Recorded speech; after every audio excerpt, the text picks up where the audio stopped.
We're back with another episode of the Number by Number podcast. Today is episode 84. Today is July 27th, 2026. And we're doing a news topic, but we're talking about some serious things that affect people. Um, Please be sure to like and subscribe. Today we're going to be streaming on Rumble, YouTube, and Facebook. That is exciting because we're back on Facebook finally, and I'm excited to be streaming on there,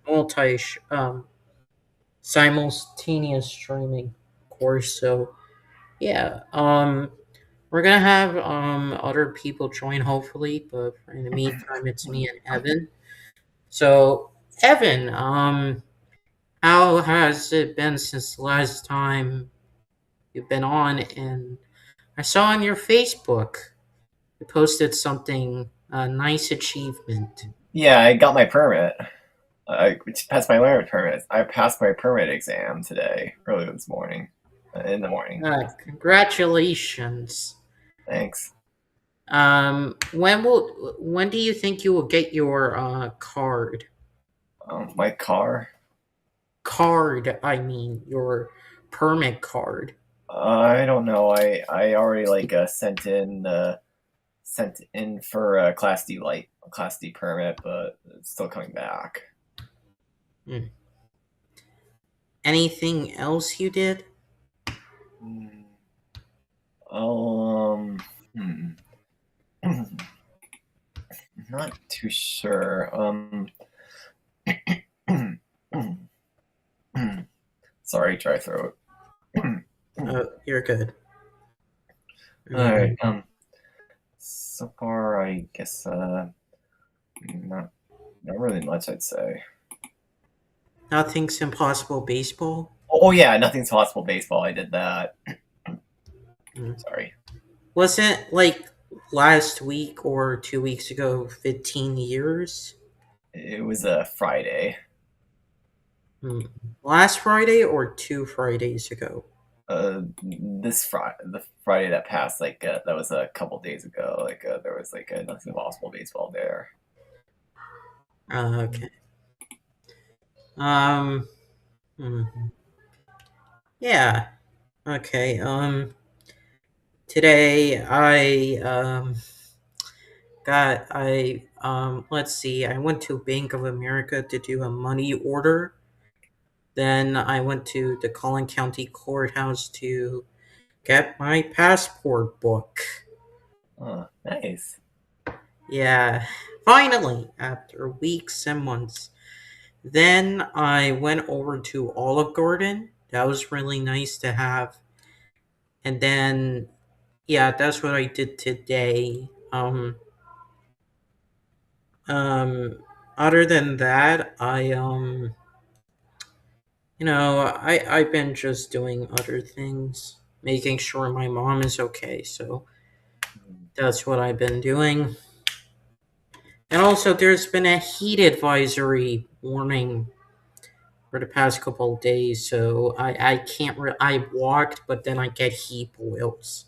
Oh, I see. I understand how you feel. When I was walking, heading back I was heading to and from the RMV. I was sweating already, and I was just walking. Mm. Yeah, there's nothing you can really do other than like drink lots of water, and then if you want to go to a pool, you can. But I don't know how many people are going to use the pool these days, so that's just my only concern. Yeah, So, yeah. Oh yeah. A friend of mine's told me one of the pools where we live is a toilet. mm, yeah. Anything else you want to say? I don't think so. Yeah. Okay. So, like I said, there are many people coming on. So let's just start this off, shall we? So, this, like I said, this will be a serious conversation, so let's refrain from trying to make jokes and stuff, okay? All right. Um, right. Somebody has joined, I think. Is it Kevin? Yes. Hi, Kevin. Kevin. Hello. Do you want to talk about what you've been doing for the past couple of weeks? Yes, I would love to. Just a heads up. I might get kicked out of the call because I'm actually going to restart my phone, but I will gladly talk about my past couple weeks. So my past couple weeks has been really good. So on, let's just start. I think last Wednesday, Thursday. I think I did. Oh, so I think last Wednesday, not this past Wednesday. I actually went to Boston after work. Because we wanted to see the ships to honor the 250th anniversary of how USA became independent from UK. I went on two ships. I think one was Germany and then one ship that was from Portugal.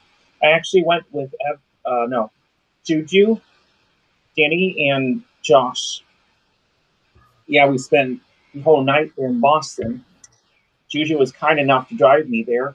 And Thursday I worked. Then Friday was the Friday, not this past Friday.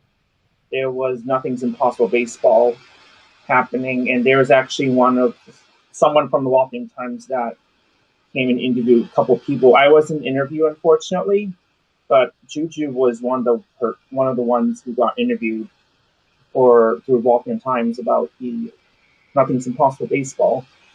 And there's actually an article about Nothing's Impossible baseball, which is really cool to see. And Saturday, oh my God, what did I do last Saturday? Oh, on Saturday, oh no, I'm sorry. After the baseball, I actually went to St. Carmen's Festival in Newton, Massachusetts, and we with Juju and Christina, and at one point we decided to split up in groups. I went with Juju to this bar and actually saw one of Annie's classmates there, three of her classmates.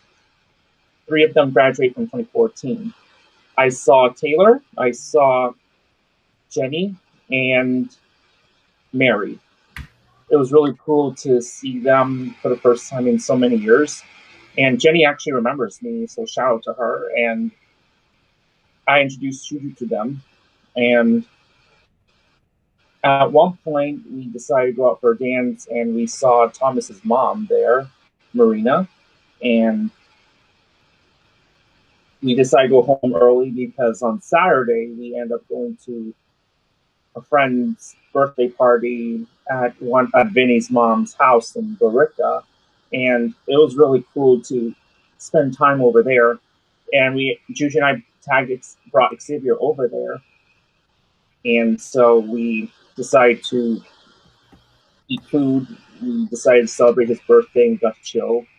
And unfortunately, it was actually raining. Unfortunately, there was a downpour, and we were going to go to New Hampshire, but unfortunately, we made the decision to head home. And I knew I was feeling tired. And Sunday, I went to St. Carmen's Festival again. This time, there was a parade. There was a group of people who decided to push a carriage with St. Mary and Jesus and all the angels. And I decided to walk along with them just a way to support the Italian heritage. And after that, we decided to hang out there for a bit, listen to some songs. And actually, I've been really surprised by this. I actually saw one of our old friends, Thomas Cucci, for the first time in 6 years. I first saw his mom, but I met his dad. And at one point, his mom called him over, and Thomas came and saw us for the first time. Me and Juju. It took a while for Thomas to remember us, but when his mom mentioned our name, she was like, "Oh yeah, Kevin." yeah, and I haven't seen him since 6 years. And we decided to go home because we had to get ready for work.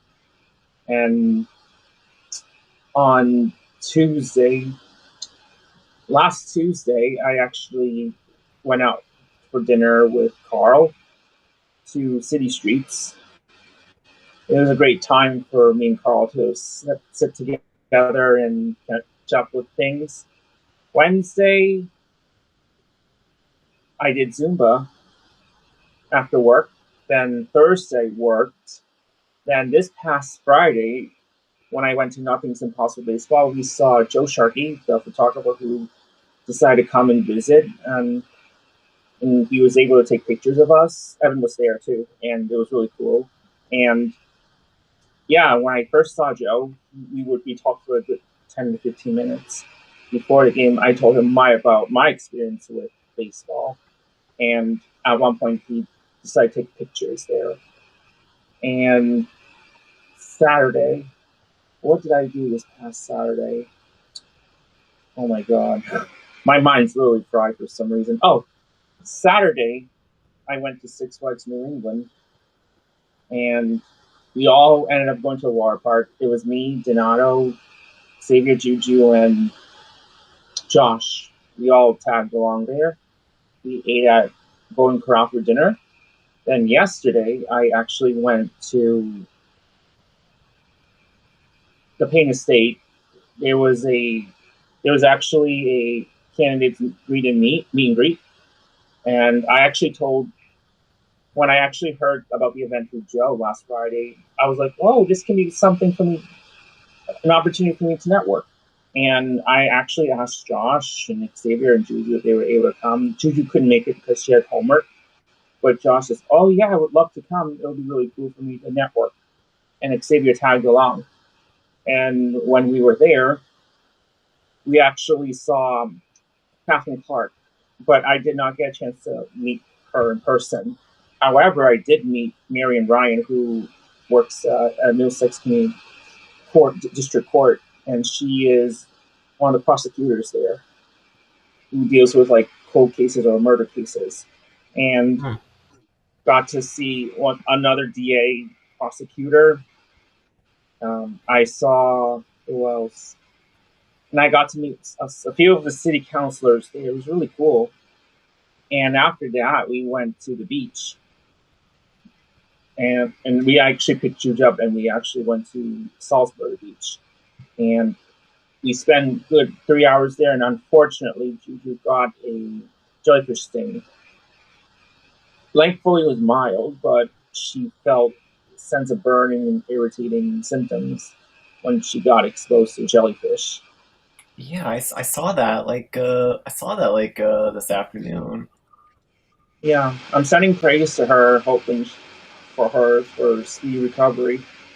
Yeah, sent my support too. Yep. What happened exactly?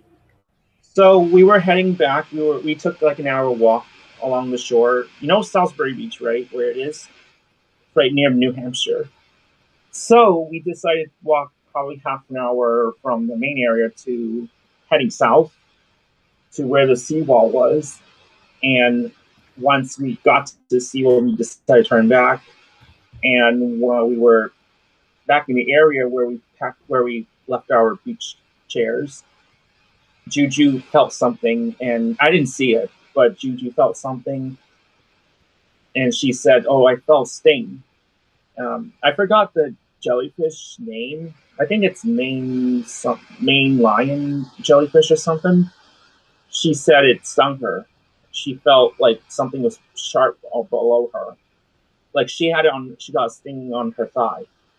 And she had to look up how to cure it. And she said, "I need to have my legs submerged in the seawater." Well, we decided to eat right away, but she ended up dipping the towel and wrapped it around her thigh to cure the pain.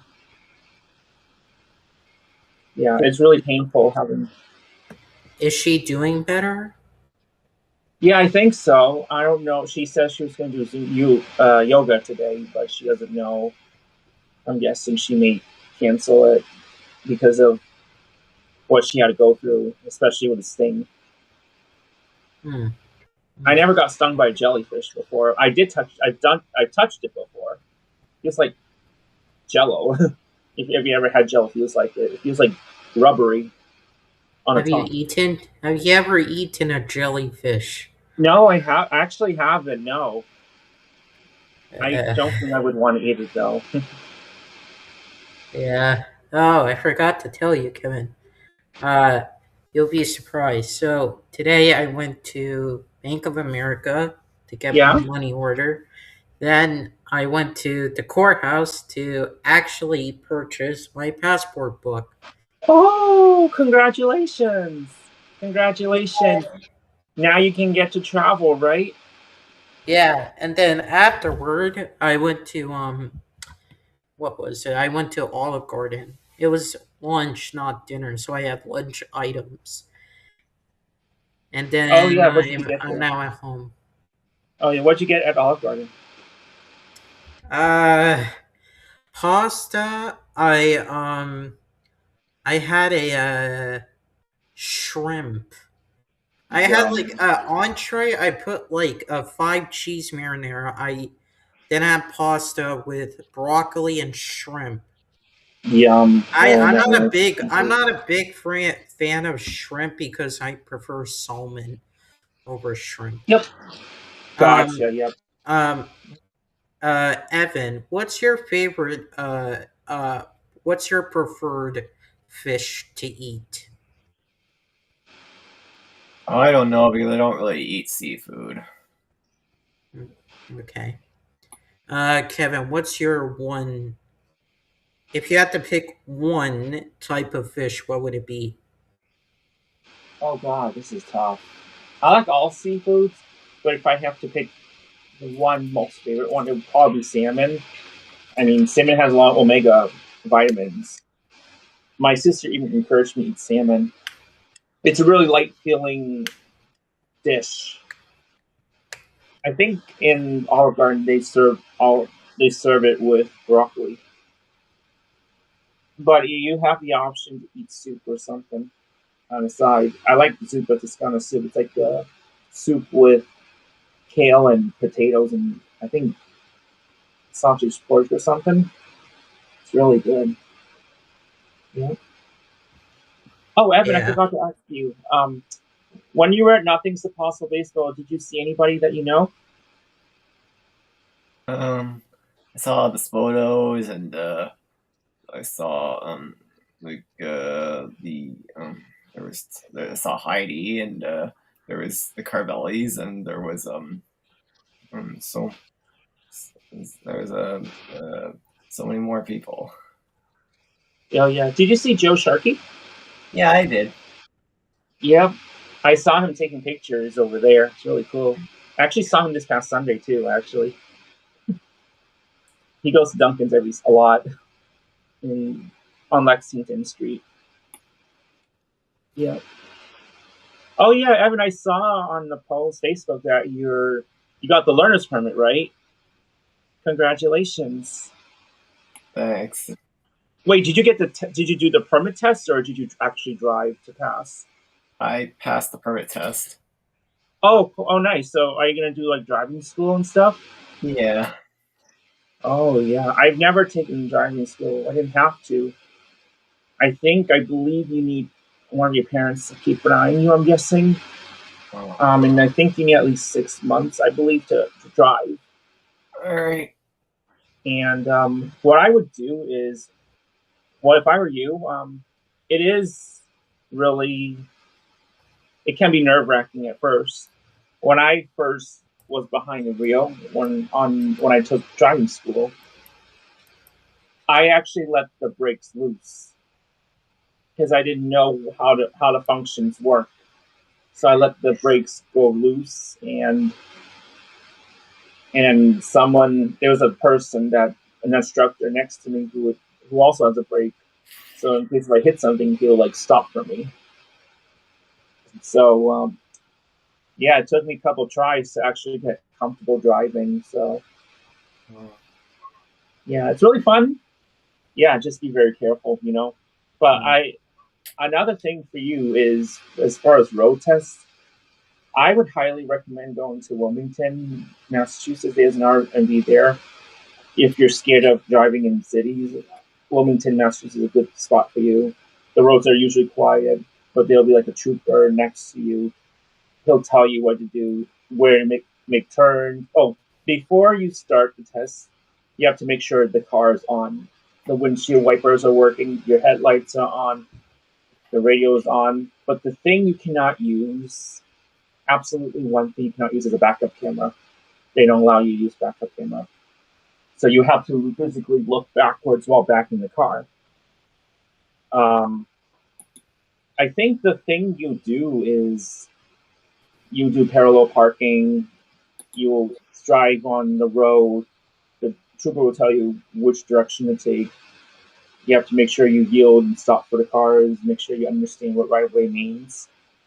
And it's usually like 7 minutes, like 5 or 10 minutes usually. And I passed on the first try because I listened to what the trooper wants. And once I passed the test, I got the temporary driver's license. It's like this piece of paper. And it took me like a week or two to get the actual driver's license. It's really cool. Yeah, I have a restricted one. That's not fun. Yeah. So I technically have a driver's license, but it's restricted, which is weird. Yeah. All right. Yeah.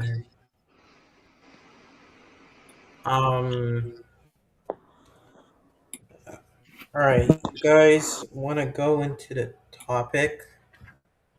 Yep. All right. Let's start with the first thing. And like I said, please, you're okay. All right, Evan. Kevin's not here for the time being. Because he has to restart his phone. So let's start with this. First question I'll have for you: how do you define abuse? How do you define as abuse? Abuse is when someone uses their voice or their like or their using like their body, hands, feet, objects, and or their power to hurt you and to get stuff they want. Not really intentionally to hurt you, but just thinking too much about themselves, not really holding anybody else into consideration. And have you ever seen it happen? I've heard a lot. I've experienced. I've heard yelling a lot yelling when I was in the past. Lots of times. I never really I witnessed a few fights happen, but it's never been physical fights. But never but I've never really seen someone physically like a partner abuse someone else by slapping them or something too traumatic or something that could be scary like that. Okay. I childhood trauma, domestic violence here. To me, abuse is where you inflict pain onto someone else, and it can be physical, it can be verbal, it can be emotional, mental, and you also could say spiritual because using religion as a weapon, because that is not a good thing. That is true. Yeah. Because oftentimes for religion you want to practice and you want to be not a perfect religious person, but at least be practicing to be good. And if you try to impose your religion, the religion you follow, onto a child through harsh, abusive means, then that's not a good idea at all. And so, what I will say is like, because a lot of people don't understand how religion and abuse ties together. Like, look at how like there have been allegations of Christian priests tied to sexual abuse. That should say something. And if you don't believe me, well, there have been articles in the past, there have been statistics in the past. Is that right, Evan? Is that true? Yeah, and I believe the late Sinead O'Connor like made a response to that, and people initially Chris admonished her, but she was turned out she was actually right. Could you type her name, please? Sure.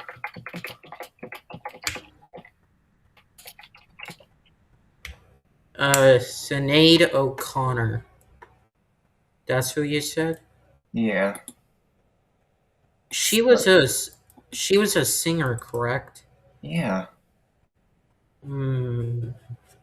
Oh, she popped up like in the 2020s, but you're right that that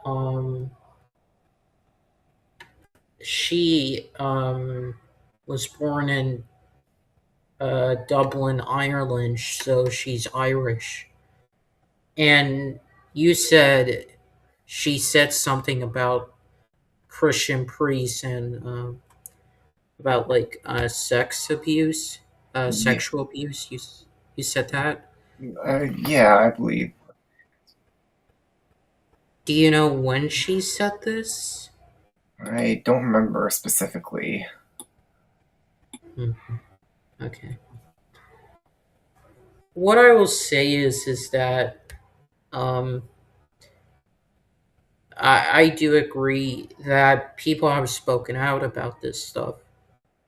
What I'll say is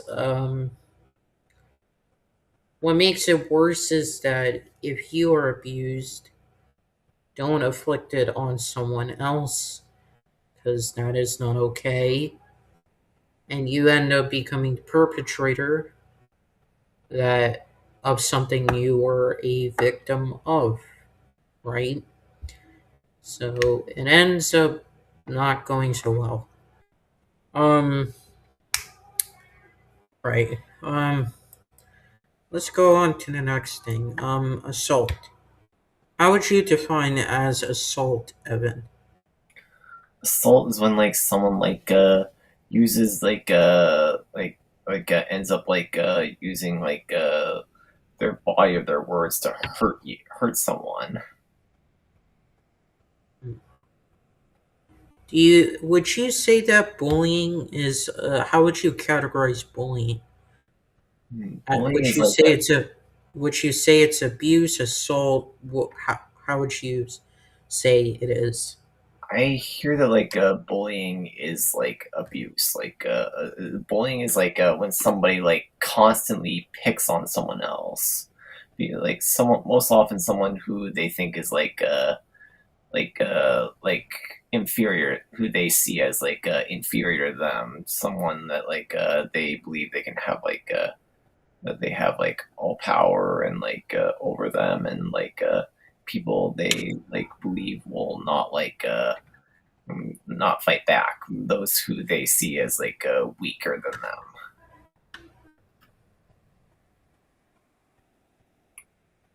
them. Hmm.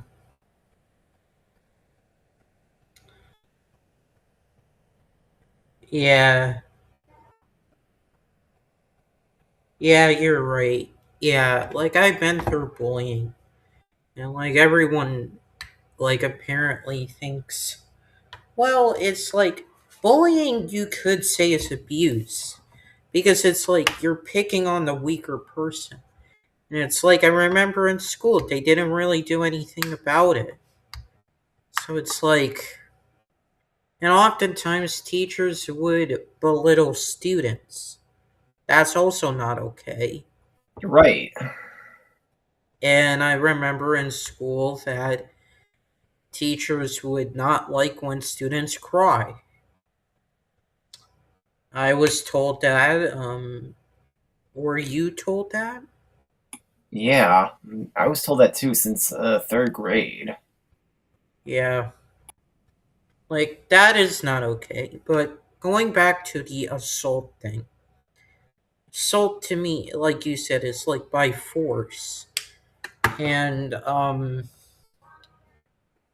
so the problem is, it's like, it's, um, so an assault is an intentional act that makes someone fear an immediate physical harm, or an act that causes physical contact or injury.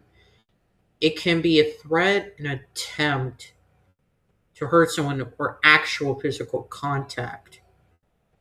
So, hypothetically, someone can threaten. That's assault. Even if you didn't do it, it's still a threat. An attempt to hurt someone. Well, if I went up to you and punched you in the face, that is considered assault, right? But even if I didn't touch you, that's attempted assault, right? Did I get Y- that right? Yeah, assault and also battery as well. Yeah, that will get to Evan. So don't you worry. There are elements of assault: threat, fear, physical contact, and intent. Threat is where like you're making it or you're showing it. Fear is like um it's like you're not gonna do anything, but the person might sense it coming. Physical contact, like you do it with the arm, you do it with the leg, you do it with some part of the body. And then there's the part of intent.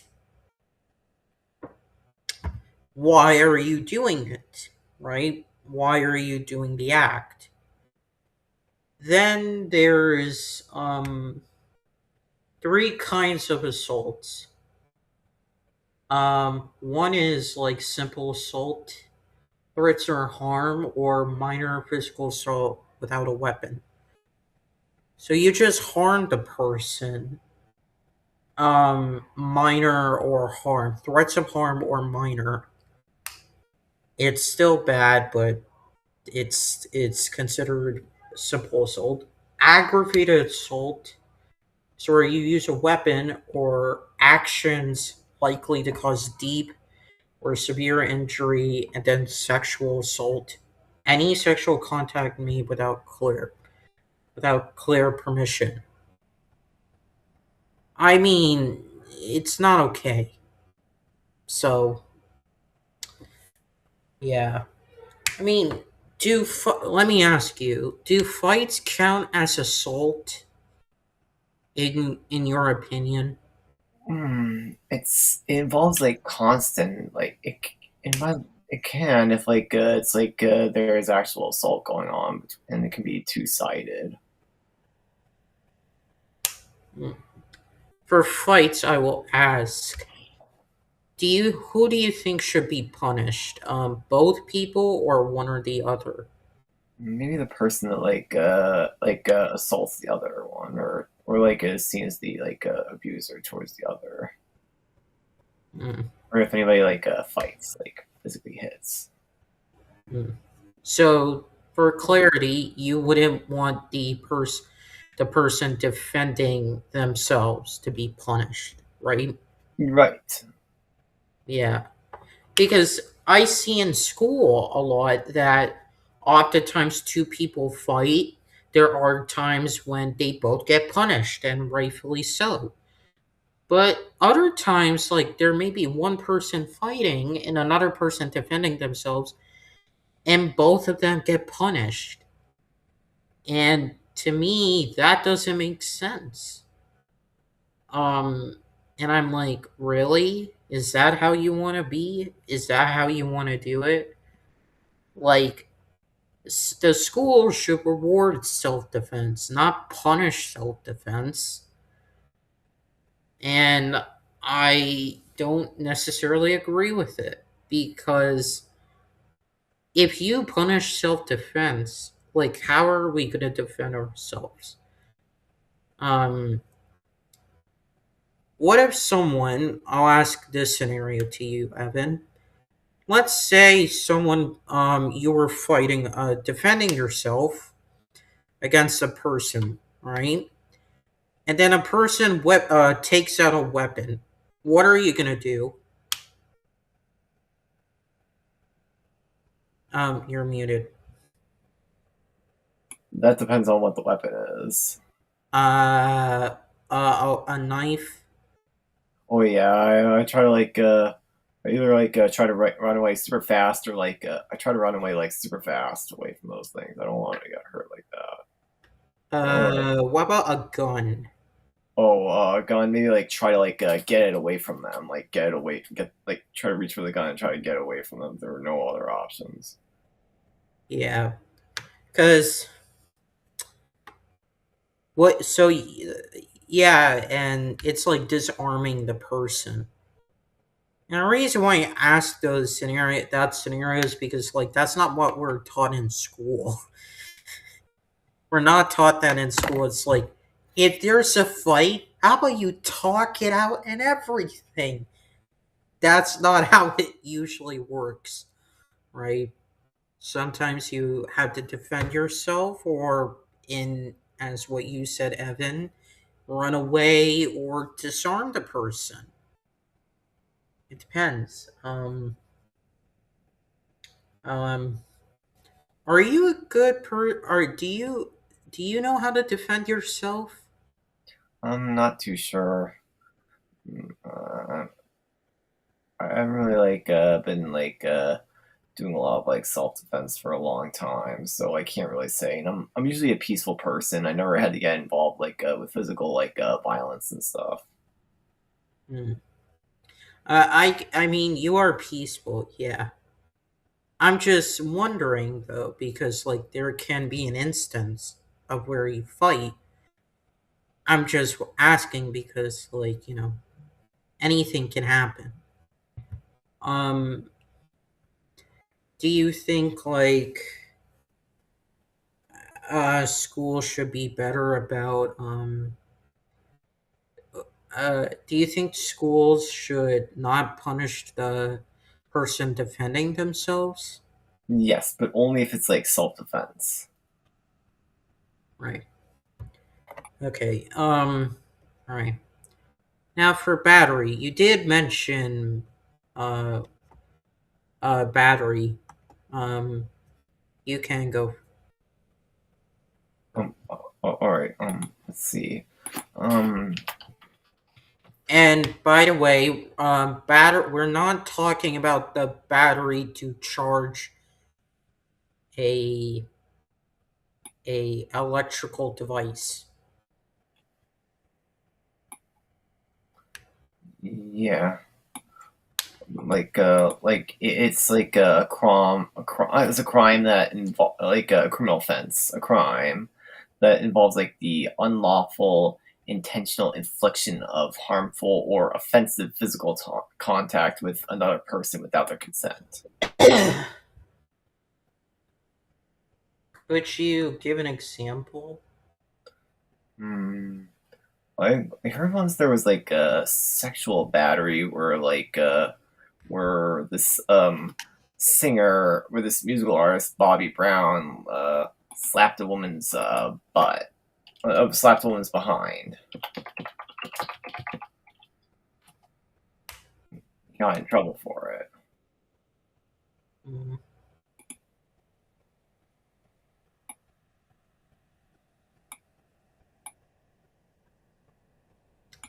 Yeah, like battery is where like the difference between assault and battery is like involves actual intentional and unlawful contact or use of force against another person, even minor unwanted or insulting contact without lasting injury can count as battery.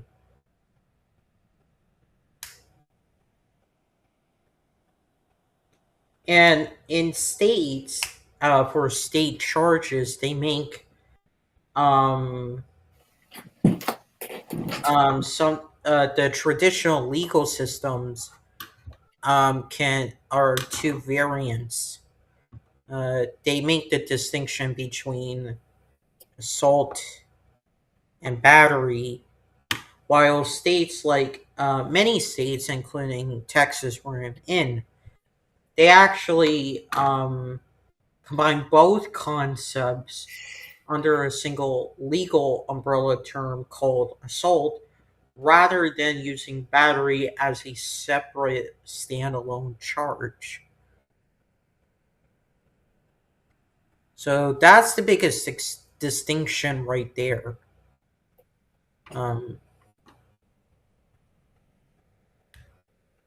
I mean, that's the thing. I don't know what makes a person want to do these things. What would make a person do these things? Like, are you having a bad day? If so, please do not take it out on someone. If you are, yeah, you wanted to say something, Evan? Oh, yeah, it's just like an explanation. What I'm saying is just like an explanation, not an excuse, because there's no excuse for that. Explanations would just be like maybe stress or feeling like there's a lot of pressure, but it's not an excuse because no matter how stressed you are, just talk it out. Try not to hit, and try not to hurt others, and when it comes to like feeling like there's pressure, there's like try not to take it out on others. Try to and when it comes when it comes to pressure, sometimes maybe there's not really as much pressure as you think it is. It's hard, but we are in this together. Yeah, um, I agree with you, 100% because in that way, people need to make sure that they are okay mentally. But not only that, if you are a psychopath, then there is something wrong with you. And I mean this sincerely because psychopaths are born that way. They have no remorse, they have no guilt, they have none of those things. And if you try to teach them, it's really hard. Sociopaths, it is difficult, but it's like you can help them out of it. I just don't know why people just seem to think that, oh, I can hurt a person and I can be okay with it. No, that is not acceptable. And for something like battery, it's like that. It's like um yeah, it's like a lot worse because of the fact that I don't know. It's just um I just don't know. It's just not okay. That's how I'll put it. You want to say anything before we continue? For psychopaths, I would argue that I don't think they're really born awful because nobody's monsters are people are made into monsters, never born monsters. Like it's probably they're like the environment when in their childhoods or maybe when they do bad things it feels or stuff from their childhoods that end up inspiring them, but not in a good way. It's still no excuse to hurt others, and it's not okay. So Hmm. Psychopath. Like, yeah, so, um, psychopath is a personality construct characterized by a lack of empathy, poor behavior controls, and persistent anti-social behavior. Um, so here's the difference, and you can give me your opinion, Evan. Okay. So the difference between psychopathy and sociopathy is where psychopathy can be driven, considered largely innate, driven by biological and genetic factors affecting the brain and emotional regulation. And individuals often show like calculated, cold, and controlled behavior masked by superficial normalcy.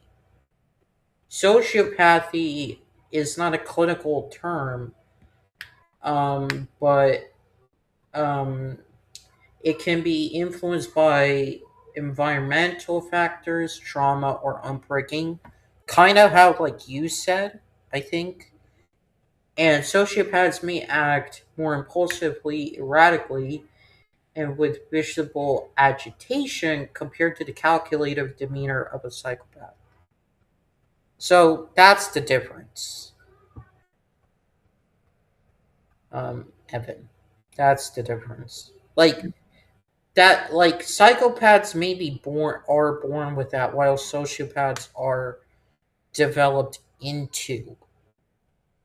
I'm not too sure. I think that I think that monsters are made, not born. That's what I've been hearing.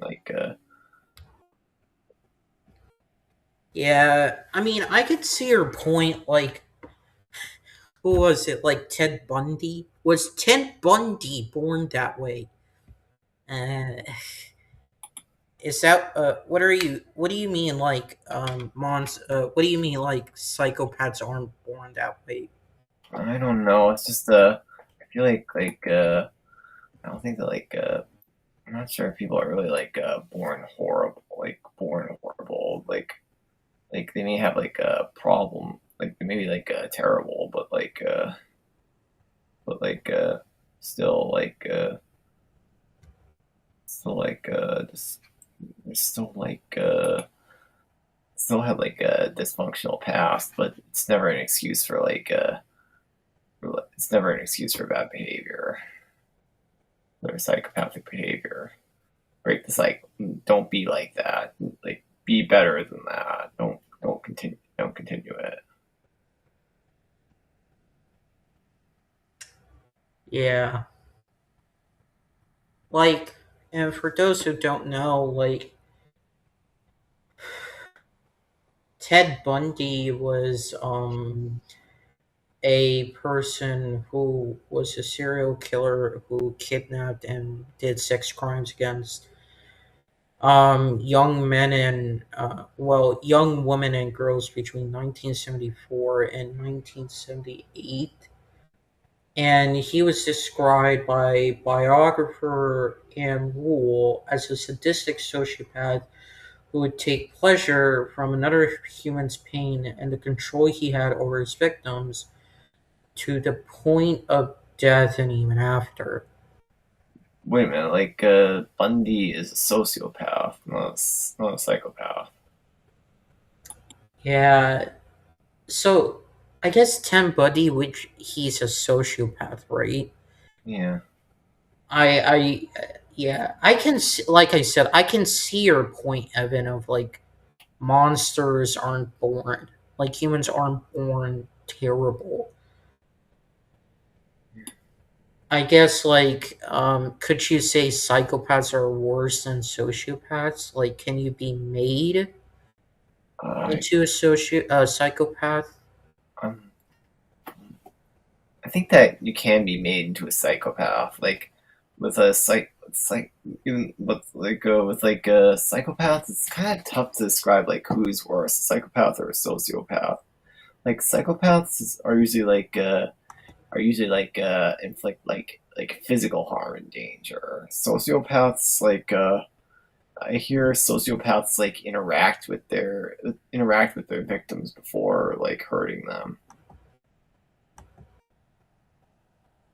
Yeah, and it's like so scary to talk to one even.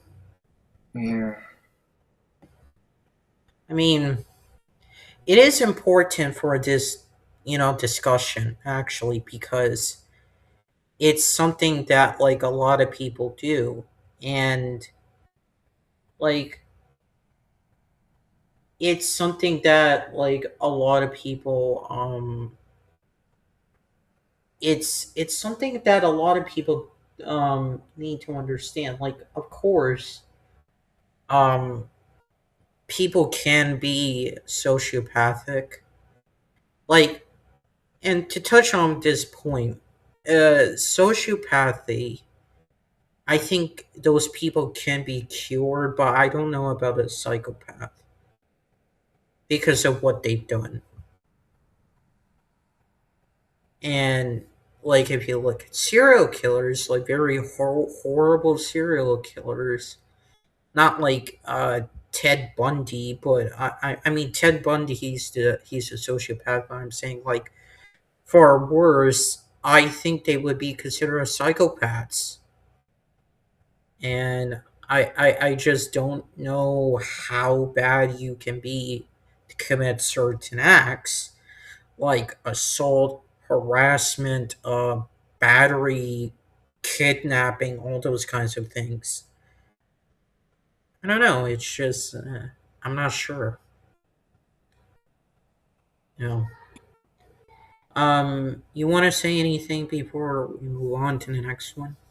I believe that psychopaths, sociopaths, narcissists, they can be better. It's just sometimes like change is possible, but it doesn't always happen because sometimes they don't really want to change, or it's like change is hard, especially when it comes to like a generational cycle, being like a cycle of abuse. But thing is, like, if you really want, I've heard real change starts with you wanting to change and like working to change from it. Yeah. And another thing to add on to that is oftentimes like it's hard to change, and people like can end up becoming the character. Like in wrestling, you have larger than life characters, and sometimes the wrestler ends up becoming the character, which is bad because that's kind of like sociopathic in a way, or even narcissistic.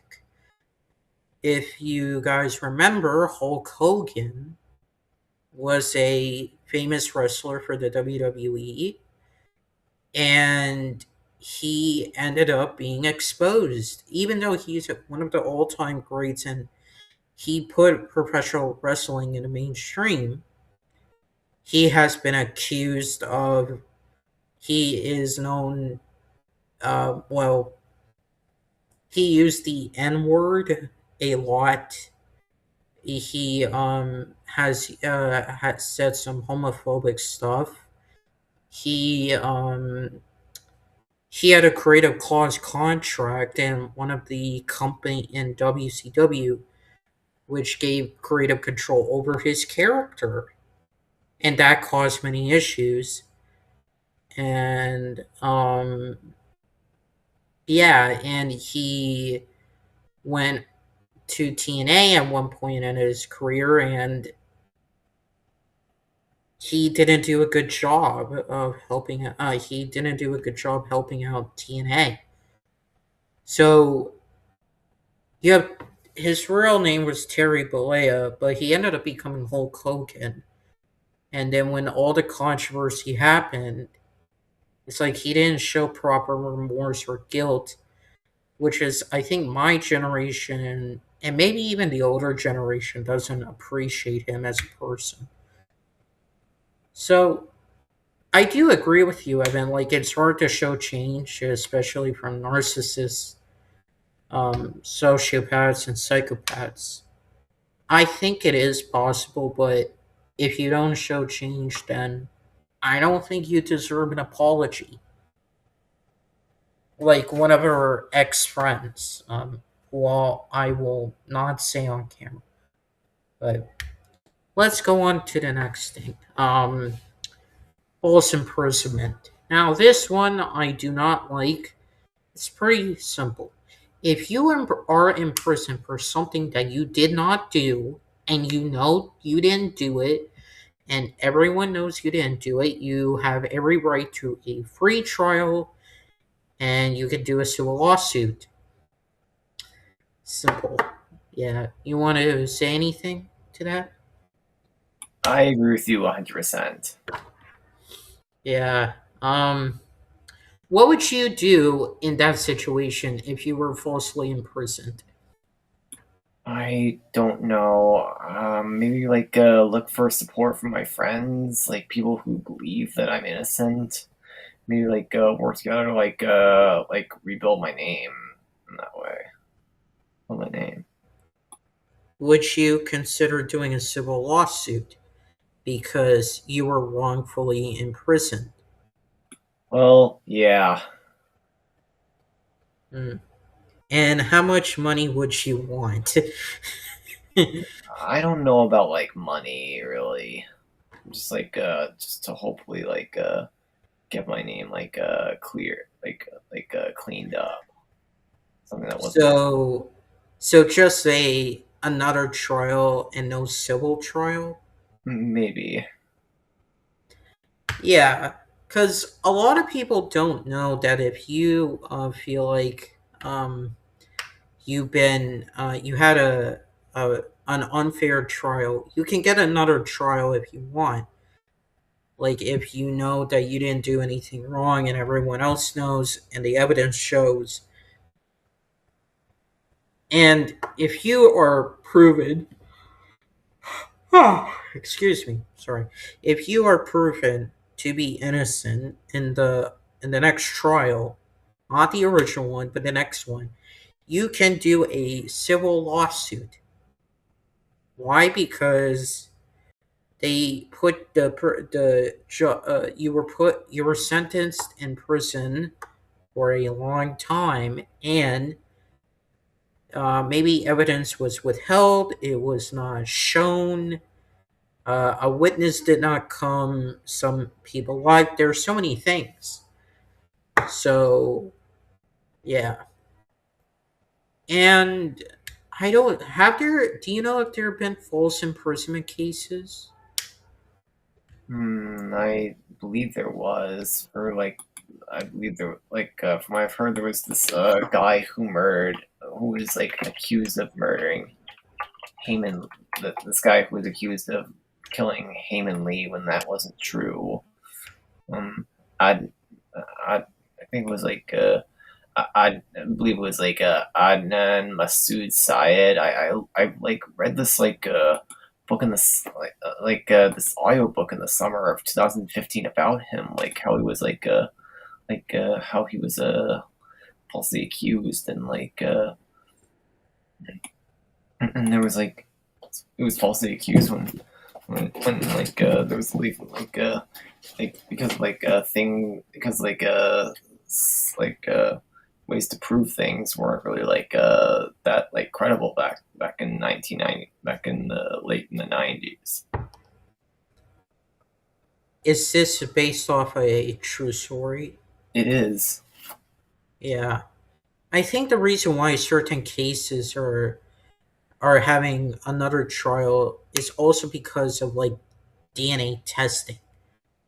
Like DNA testing, I don't think was a thing back in the back when it was first used. It wasn't used as much, or it wasn't even a thing. And when it came to false imprisonment cases, so now when there is another trial, I think DNA testing is used, and then you can finally come to a verdict.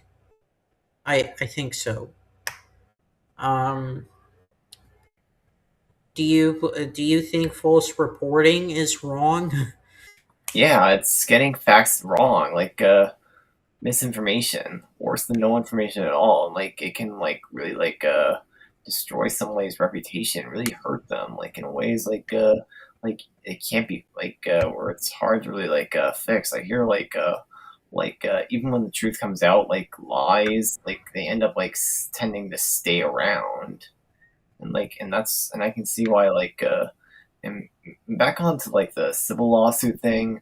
I think I would go for it if like it meant just like getting enough money to rebuild my life and get back on my feet and stuff like that. Like, there's so much misinformation. Like, for example, uh, like some people think like Haitians ate what, the dogs or cats. I think that was a thing back in 2024 in the lead up to the Donald Trump in the lead up to the presidential election between Donald Trump and Kamala Harris.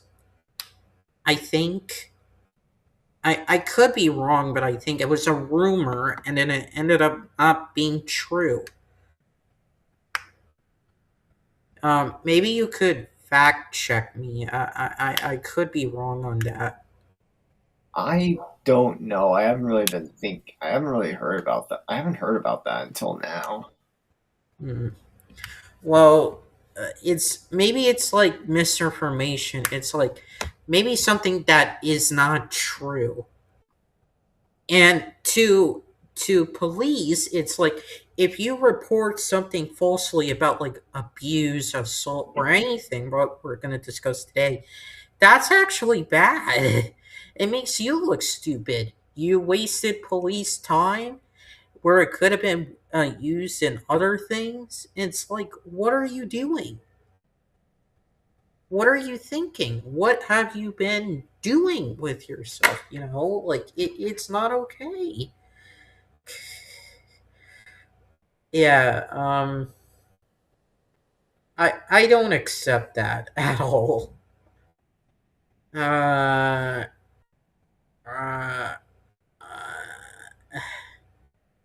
uh, yeah, I don't agree with false imprisonment. If you, or even false reporting, as a matter of fact, if you are falsely imprisoned, that is not okay. If you're falsely reported, that's also not okay. And you have every right, if you believe you're innocent and the evidence says so, and everyone around you, you have every right for a trial and a civil lawsuit, a civil trial for damages. And that's how I'll put it because it's again, it's not okay. It's just not okay. Um. Uh. Yeah. Anything you want to comment?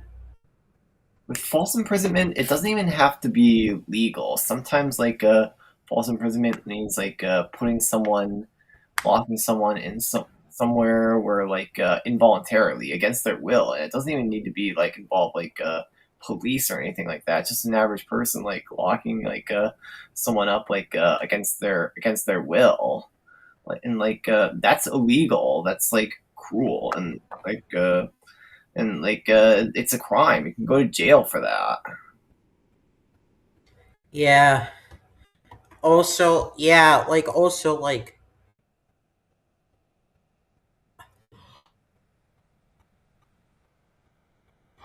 excuse me. It's not okay. Also, you can't um you also can't be a false person. In other words, you can't um what's the word? You can't be another person. What's that word? Impersonating a person, impersonating someone. Yeah, you can't impersonate either. Why? Because it's confusing. And if you do a crime as the other person when it was really you, well, that's a big problem. Like there's so much into it. Like I don't like this falseness, false imprisonment, false reporting, falsely being someone. You can go and go to jail. Yeah. All right. Next one. The next thing. Um, harassment. Harassing someone is bad. Let's start up with that. And all right. Harassment is unwelcome, repetitive, and offensive behavior that demeans, humiliates, or threatens person, including verbal abuse, unwanted physical contact, or intimidation. So, yeah. Um. Oh, you work at your place, right? You have a job. Yeah. How would you describe employment harassment? Because I'm not familiar with that. Employment harassment is like abusing your power to like get things from others, to hurt them, to touch them, to like physically, like sexually, to emotionally hurt them, to abuse your power over them economically, like financially, to financially threaten them to in ways like to harass, to hurt, intimidate, oppress, and like make them uncomfortable. Yeah. Do you think that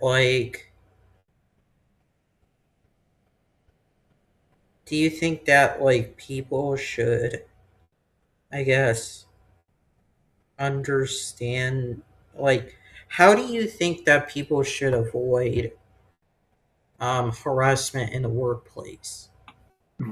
Maybe try to like keep your distance from these people as much as possible. Like focus on like job at hand. Like look to customers for assistance if they need it, or if any customers need assistance. Uh, yeah. And what would you do if you were in that situation? And I try to like keep my distance. Try to like keep away from them. Hmm.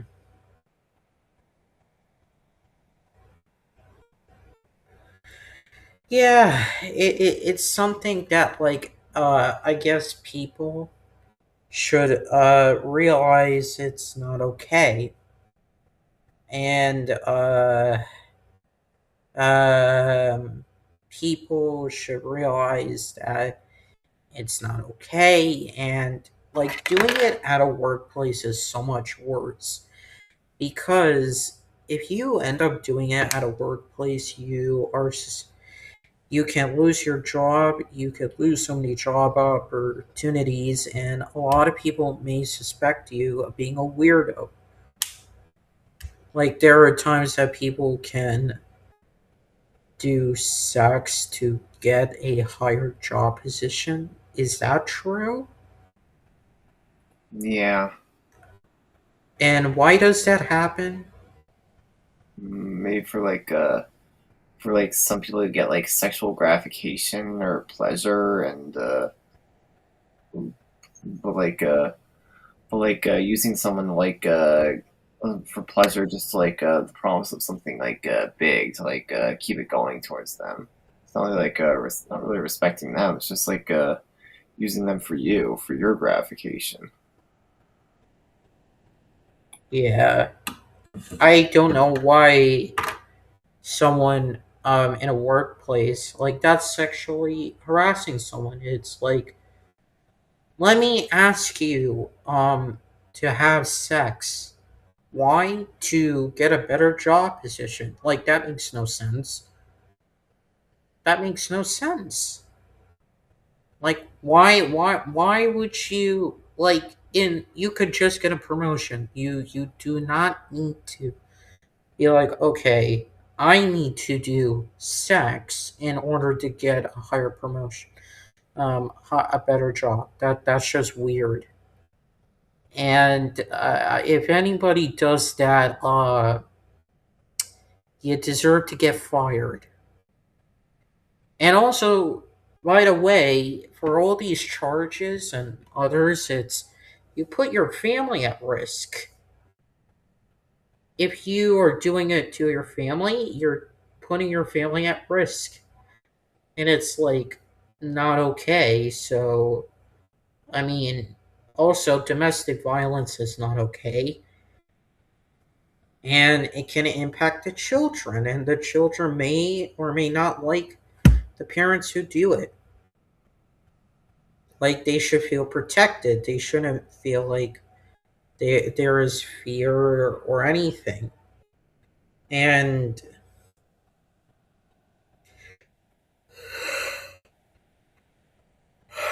excuse me, that's not normal, and that is not okay, and I do not appreciate that. So yeah. And then there's like cyberbullying and online harassment. Um let's just say this: cyberbullying is bad, and this can actually lead into criminal stuff, right? You would agree with that? Hmm, okay. And have you seen any instances or heard of cyberbullying instances? Um, I think I have like a handful of times in the past. Well, in the past, I don't really like. There was a big example, but I don't really want to like show it because the person who did it like actually like went back and apologized and actually acknowledged they were wrong. Wouldn't do it again. Was this you don't have to name names, was this back in school? No, it was I've seen this like after school or or like late in my school year, but it wasn't in school. Oh, okay. You don't have to show it, and I won't show it, by the way. Um, since you said the person apologized, I'm not going to show it. Um, was it, how bad was it? Could you say how bad it was? It wasn't really it was bad, but it wasn't really like so bad that like lives were ruined. Really, it's just like it was just like a bad thing that was done. Hi, Kevin. Is your phone okay? It's okay, but there's an outage with the T-Mobile carrier, so I end up having to use Wi-Fi instead. Can you describe what happened? Mm, I try to connect my phone through not using Wi-Fi, but it just says SOS. Oh, Yeah, there's been a lot going on with T-Mobile carriers lately. really? Yeah. So, yeah. Me and Evan have been talking about like certain things. We've covered the first five. Um, I guess abuse, assault, battery, false imprisonment, and harassment. Gotcha. What I will say to you is maybe if you want to talk about it, maybe just include something a little bit for the next stuff if you want to. You don't have to, but you can. Um, Um, I think I'm I think I can talk about what you guys are talking about now. So, Okay, so I'll just put here, but I'll make sure it's nice and easy um for you to understand. Um so here's what I'll say. How would you for a hate crime? Hate crimes to me are defined as inciting hatred. Like, and it's very difficult to say because sometimes there are hate speech laws, I think. Like, for example, if you use a racial slur and then it's what you call, like, um screams out, you it then incites hatred, then it causes a problem, right? Is that correct? yeah. um what is your guys' opinion on it? Like, why do you think hate crimes are a thing? Hmm. I guess maybe there can be hatred crimes. Maybe someone may not be familiar with seeing, I guess, a person with of different color or different opinion. I guess maybe they're not fully exposed enough to why something happens like that. It's a really long story. It's just, I guess it depends on the person. But I think hate crimes is definitely something that negatively affects people. Yet people who use hate crimes often feel judged by it. There are many factors to why they do it.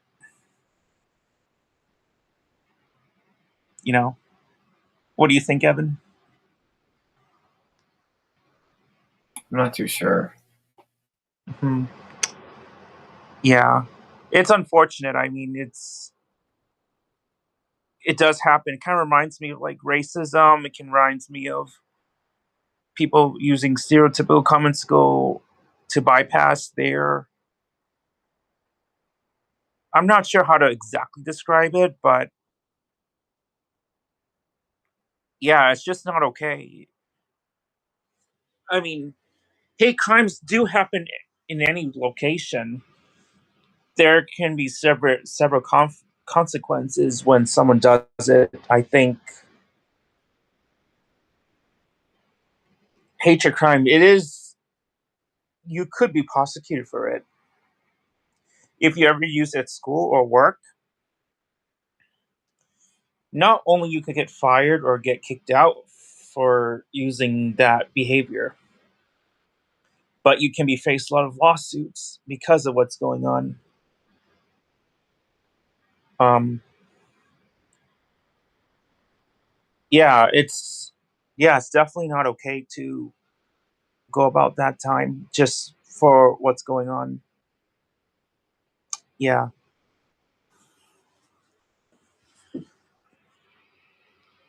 I'm not sure what else to add. What I'm not sure what else you have, but have you ever heard um, dealt with scenes an incident where there's hatred crimes happening? I have heard of lots of like hate crimes over the years. What was the worst thing you've seen or heard? I don't know. There's it's just way too much to a lot. It's just like a lot, so it's kind of hard to count really.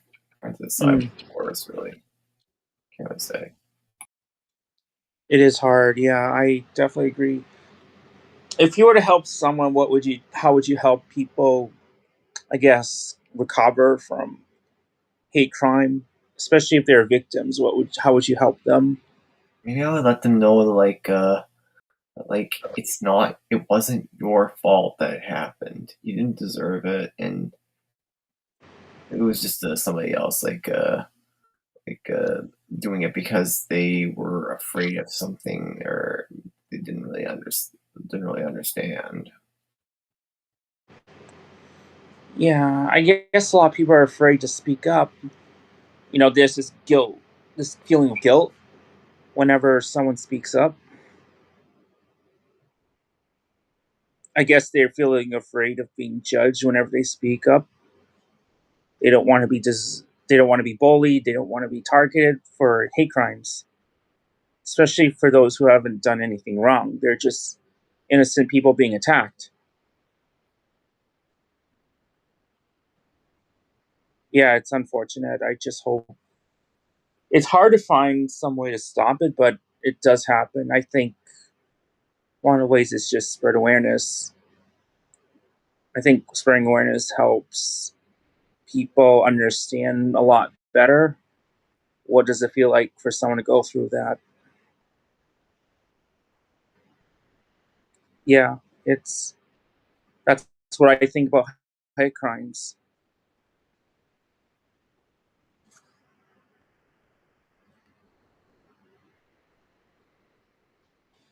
Yep.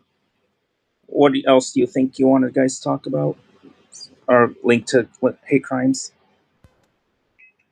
I guess it's like there can be intimidation, which is something I we should uh go to next. Kevin, you start. Okay. Oh, what's the other topic have you guys talked about that you're talking about now? That I could continue. Intimidation.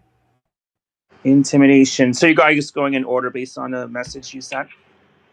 I guess so. Well, I didn't. Yeah, I just picked one. Okay. Intimidation. Okay. Intimidation. Um, I don't know how to go about intimidation. Do you want to like approach on how you want to approach intimidation? Because I feel like I that's a broad topic. um. Let's start with the basic. Okay. You go. Or what do you mean basics? What do you want? How do you want me to approach it? Oh, it's up to you. You're hosting it. Oh, I'm surprised I'm hosting. I think as far as intimidations can happen in many ways. I think intimidation can be. I want to provide an example. I think, especially with stalking, I think stalking is definitely one of the worst things pretty much most of us have encountered recently. Especially with our ex friend who has gone before. I think intimidation can be in various methods like pressuring, being bossy, being condescending, bring a lot of negative attributes to the person who doesn't wish to do anything as a result of what the ex friend has done. You know what I mean? Yeah. Yeah. I mean, I want to provide a good example. Intimidation. I've been intimidated before. There were times where there was an ex friend of ours who would, I guess, command us to do things that we don't feel like we want to do, especially with Juju being one of the victims and intimidation. When I first heard about the problems or a conflict, actually, I guess there were doubts between her and this ex friend. I just knew that at first it took me a while to understand what's going on. Juju would say this, and then this ex friend would say this. And in order for me to understand the intimidation process, I have to read between the lines or ask for clarification. Yeah, Juju would say, okay, this is what he did to me. At first, I kind of hardly believe it, but once she showed me proof, I get some understanding of what's going on. And for him to continue the intimidation, he would find some way to bypass it by reaching out to people to figure out her whereabouts and what her plans are. And I kind of knew something was off. And so there were times where he would question me on what she's doing, if I heard back from her. And he'll try to intimidate me by pressuring me to answer his questions. And there'll be times where, at worst points, he would try to reach out to some people to see what she's doing. And I think the worst part of that intimidation is he's trying to figure out how to stalk her, bypassing her space, her wishes to get some space.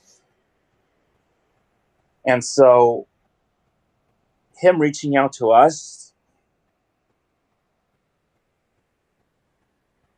he just takes advantage of it. Not a lot of people realize is at that point what really happened. And that's where they may give out her information accidentally or her plans accidentally. And he's trying to take advantage of them by asking them questions. And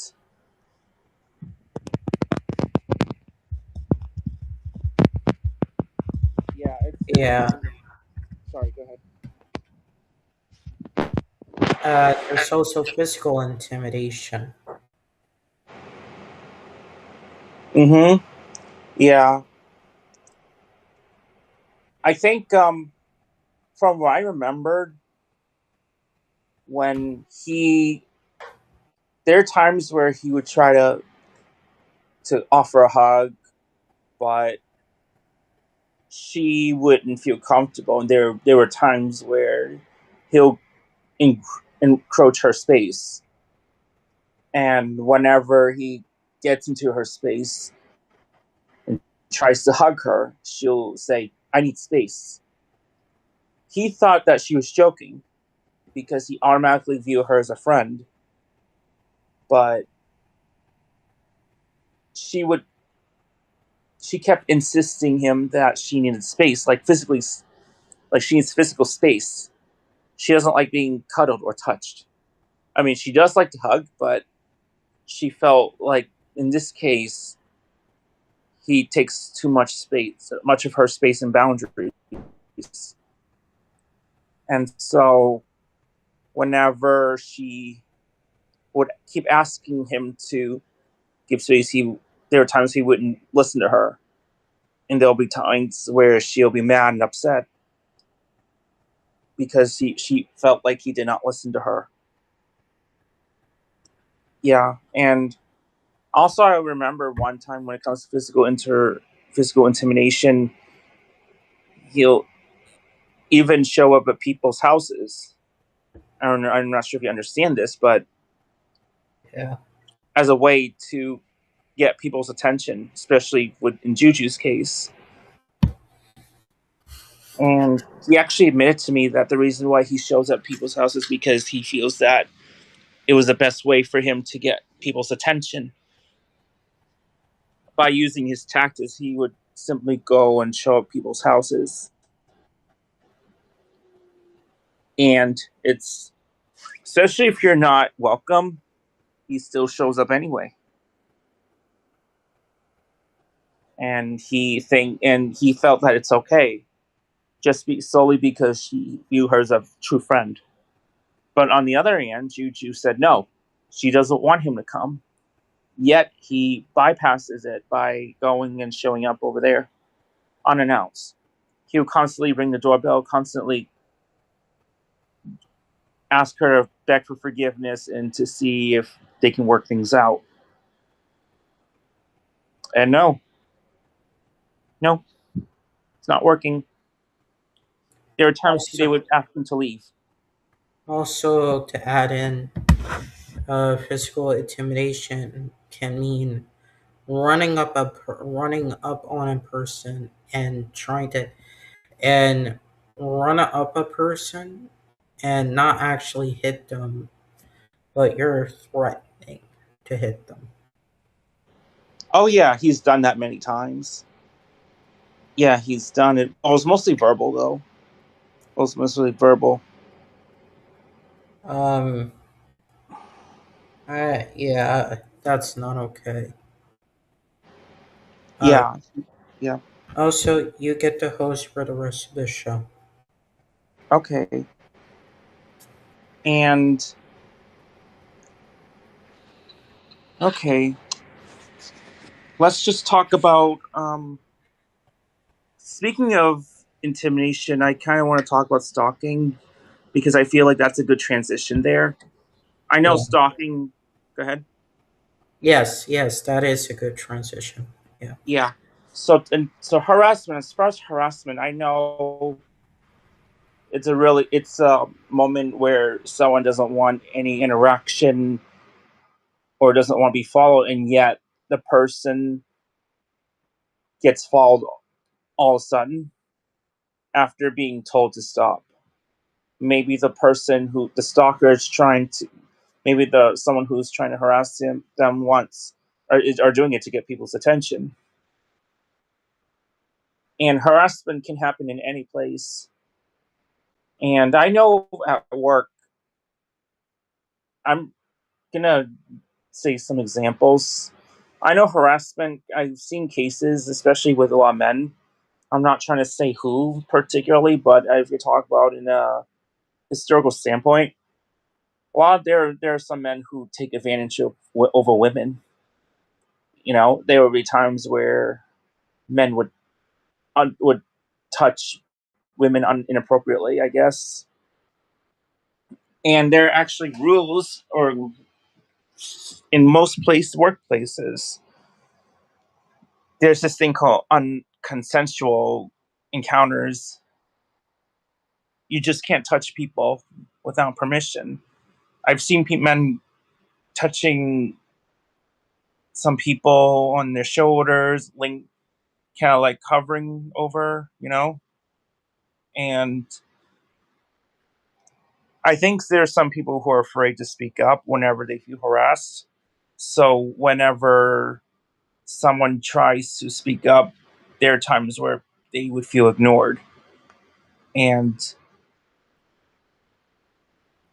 it may be hard for some people to speak up. I think one of the ways to combat that is maybe step aside, or whenever you're done working for a day, when that person leaves, maybe you could speak to the supervisor, or somebody explain what happened. I mean, I don't think I've ever been involved in it. I mean, I've had some people that touched me, but it doesn't really bother me for some reason. But I mean, it depends on the person. Most people don't want to be touched. I think the only way you can do physical contact is if you hover a handshake, if you like to give a high five, fist bump, that kind of thing, like these greetings. But if you're gonna linger your hands or around somebody, then that's not okay. Especially with how they feel violated when you're taking over their space or their boundaries. What do Also, you guys think? yeah, I do agree. Me and Evan actually talked about it in the beginning, like for harassment, that there is, or abuse, that there is, amongst Christian priests, that there's like a lot of sexual abuse, sexual harassment, right? Right. And that is not okay. And there have been, I believe, studies and statistics on this. And Evan said that Sinead O'Connor said something about it. Yep. So like, there's also spiritual abuse, harassment, assault. Like, a lot of people don't consider that. And well, here's why I say this. Um, the spiritual, everyone follows a religion, except for atheists, agnostics. But if you try to say like you should follow this religion and whatever, and you're really rude about it, then that's not okay. Hmm. Similar, on the other hand, you could say that if you force say that you force atheism or agnosticism on a child or whatever, that's also not okay. Yeah, harassment's definitely not okay. Yeah, I think. Yeah, what do you guys think about harassment? It's not acceptable. And also when it comes to like the agnosticism, I'm agnostic still. It's just like just being uncertain over like whether God exists or not. It's not like 100% that like believing that God exists, but you don't like believe that he doesn't exist. Like it's just you're just uncertain.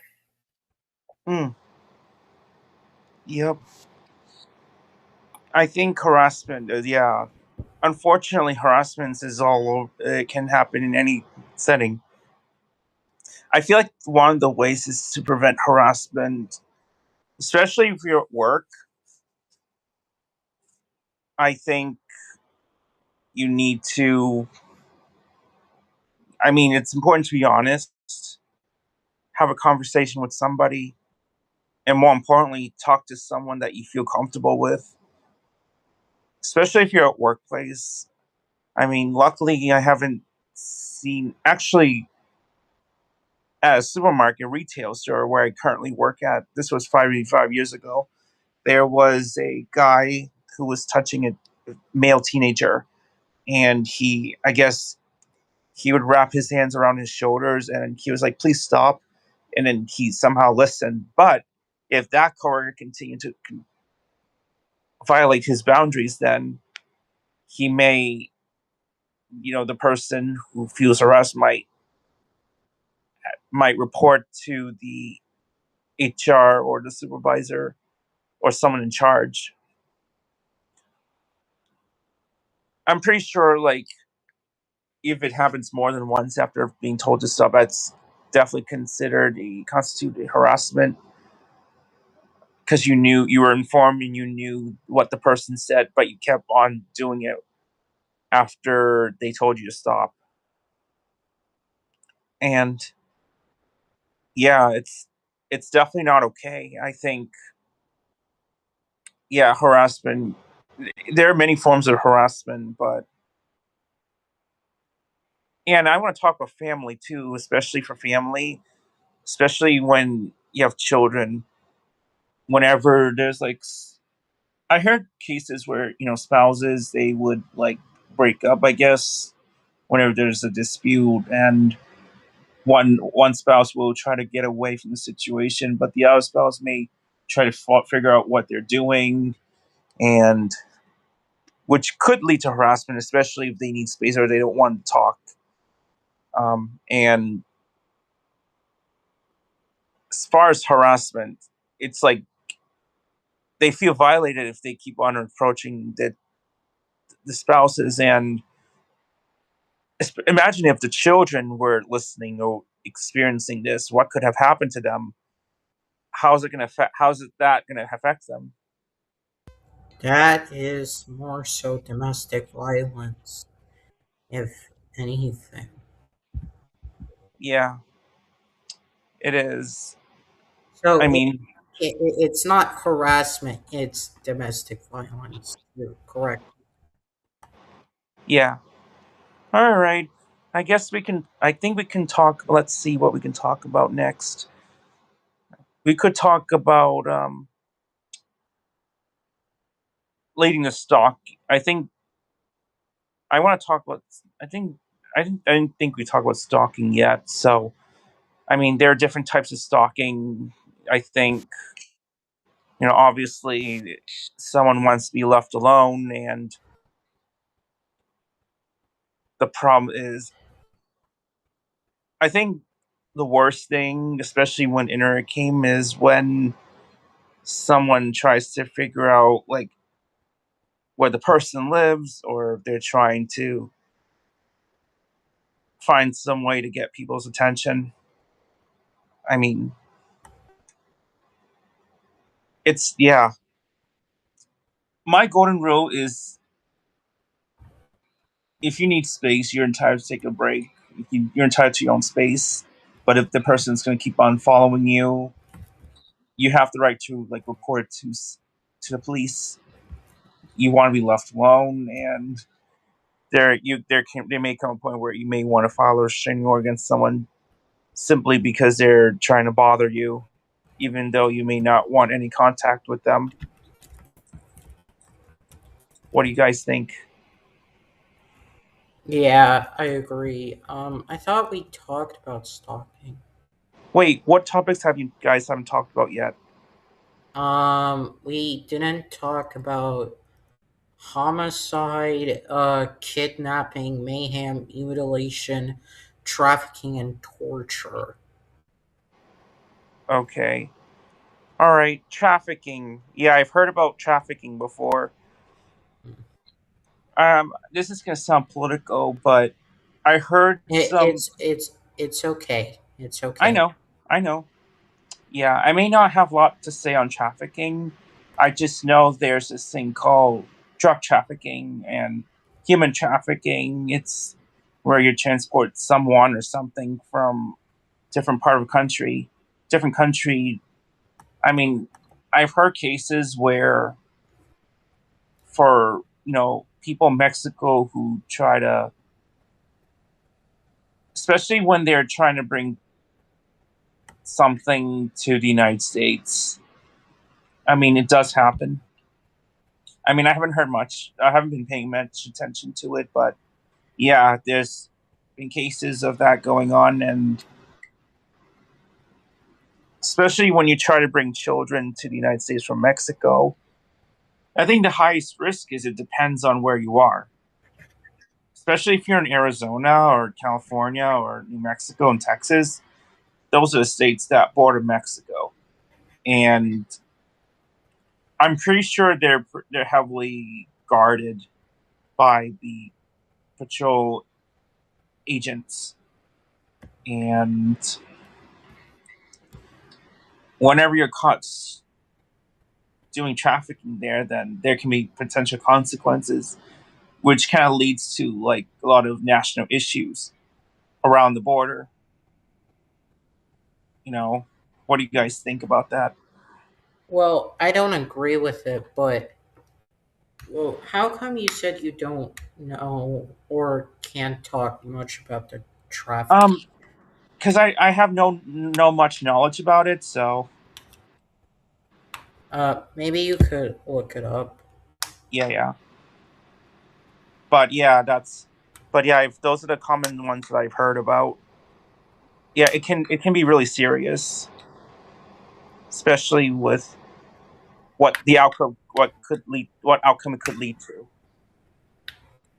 Um, well, yeah, I mean, yeah. So, what, I guess like what I will say is, I mean, drug trafficking. I agree, but I don't. But it doesn't relate to like something like how does it relate to sex trafficking and human trafficking? Right. I mean, I think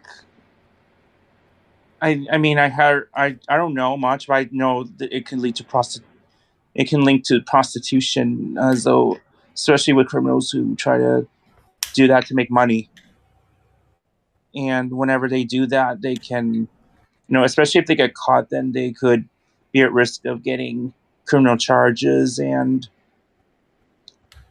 whenever especially if you're doing drug trafficking or whatever, then there's a high chance that you may not be permitted to travel outside the country.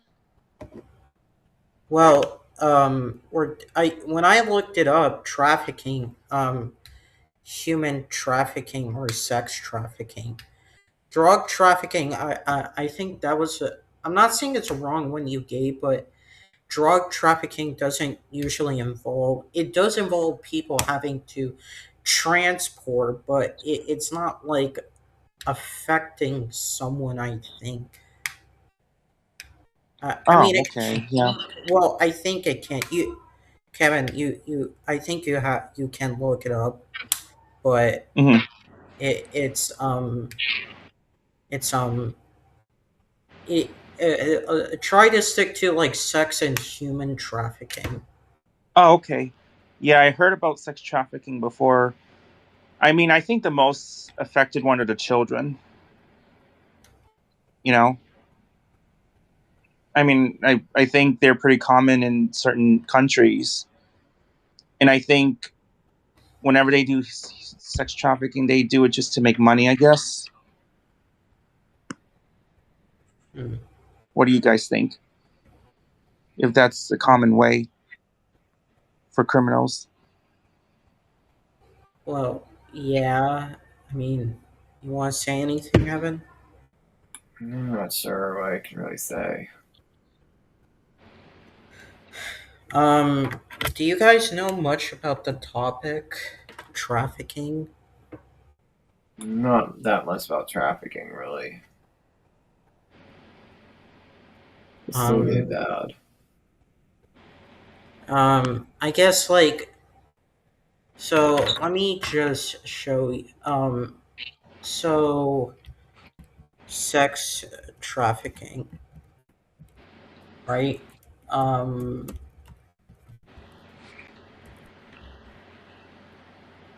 um, the definition, right?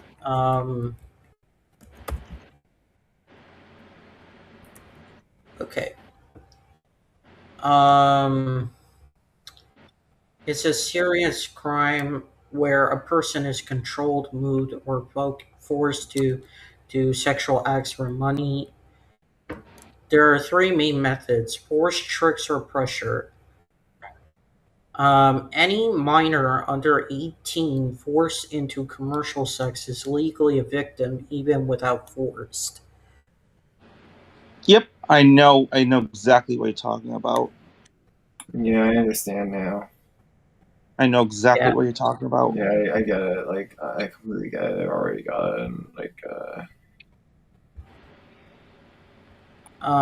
Now, human trafficking is similar to sex trafficking, but it's not. So, human trafficking is a crime where people are forced, tricked, or threatened into doing work or commercial sex. Involves three main parts: an action, moving or recruiting a person; means, like force, fraud, or coercion; and purpose, like forced labor or sex trafficking. So, human trafficking and sex trafficking are linked with each other in one way. So, yeah. Yep, it's horrible. Especially with a lot of victims being trapped in these kinds of things.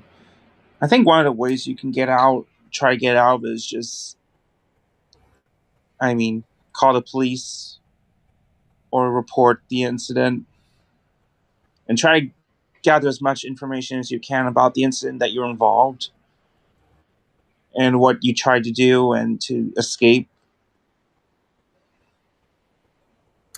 Right. Yeah, And also, the other thing is, you can't, like, this is not okay. So, that's what it is. right, it is. Yep. I know it's still happening, and there's gotta be a way to stop it, but it's still happening. Yeah, like, there's one, like, person. I don't know if you guys want to talk about it in a future video, but there's, like, this one person who, the Tate brothers, who are kind of like people who preach about masculinity, but it's like some extreme form of masculinity where they're toxic masculinists. I guess they promote toxic Yep. masculinity, and they also are they think feminism is bad. Like, they think like men should just have all the rights and women should have no rights. And it's alleged that they coerced women, their partners, into sex work. It's Yeah, that's alleged, horrible. and this has been alleged since like 2014, I think, because Wow. there was a case in the UK, there's a case in Romania, there's going to be a case in the US. So this is the Tate brothers, and I don't know if their friends are involved. So that's why I'm saying that. And so yeah, why am I saying this? It's because like it's not okay, and also if we can go into the next one, it's torture. Like torture is something that no one should endure, and also people should realize that like um um um um uh um uh and I'm not I'm just like, why would you do that? Why would you hurt someone no matter what? You know, Oh, torturing, right? yeah, torturing. Why would you torture someone? That's not okay. Right. I guess torturing happens when they feel like they're not they don't feel heard. I guess, and they get angry for simply when someone doesn't feel like they're exceeding the person's expectations. I guess, and or maybe they're doing it just to gain control. I guess. I mean, there are many variables to why it happens. Torture. I know torture is pretty common in Asia, like physical torture. Like, it's more so of corporal punishments.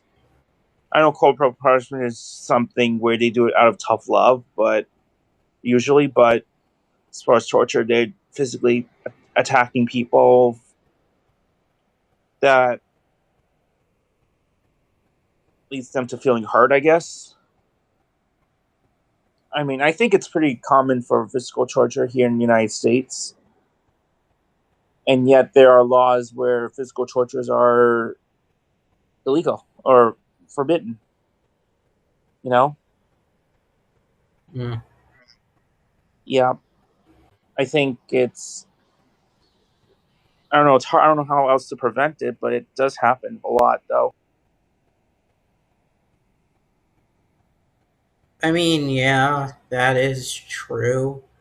But like, um, yeah. I mean, again, like, torture. Again, this is not good to say, but torture is defined as uh torture, right? Yeah. The the definition, not.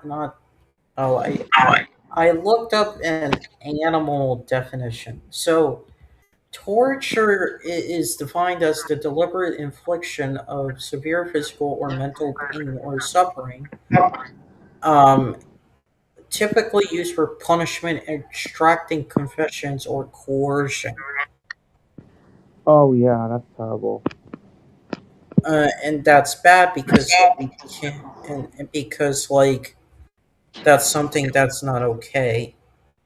Or Mm-hmm. maybe I should ask you guys this: if you get a forced confession through a horrendous way, do you think that's genuine?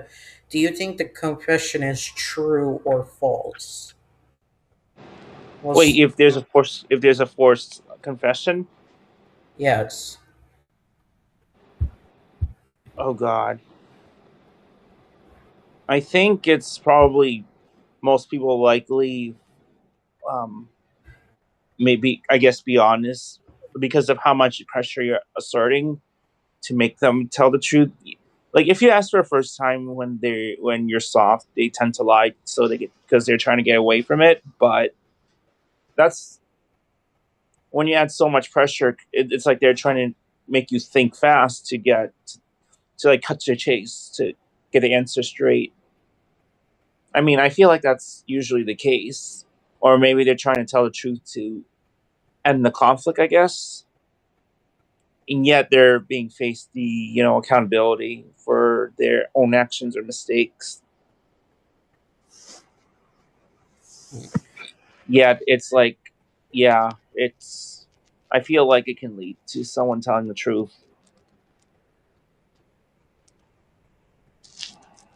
Evan? Not sure what to say. Do you want me to ask you in a different way? Sure. Do you think a forced confession is genuine? No, no. Well, okay, it can be, but it's still wrong to make people confess something. Like even if they're even if it's true or false, it's wrong to force it. Yeah. Like, it's kind of like an enforced apology. Like, I'm sorry! Like, are you actually sorry when it's forced? That's not okay. Um, I don't like that. Or maybe they're doing it just to end the conversation. Or put it behind them, I guess. Like, if you say, I'm sorry in the moment, are you actually sorry? Probably not. I mean, you Yeah. can shove that apology right up your ass. So, yeah. Yeah. Okay. You can go for the next one, Kevin. Okay. Let's see. You said we haven't talked about mutilation, right? Mutilation, that's what it's called. Yeah, you guys haven't talked about that, right? Right. Mayhem and mutilation.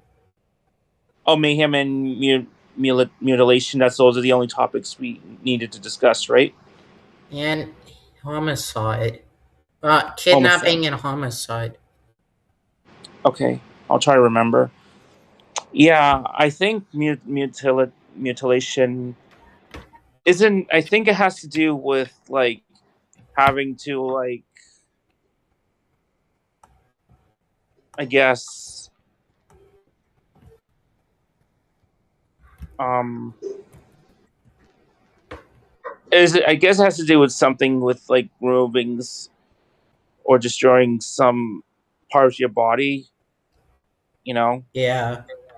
I think. So mutilation is the act of destroying, removing, or severely damaging a body part or radically altering an object so that it ruins its original form, function, or appearance. Also, because they're dissatisfied. In some cases, they may be dissatisfied with having certain body parts. I don't know. Like, it does happen. It's just like, I guess the reason why it's just like there's radical alteration, damaging property, legal documents. Right. Yeah. Yeah. I heard some people don't like. They try to get rid of eyelashes or nose hairs. Simply don't like having hair, but we need those so it can collect dust.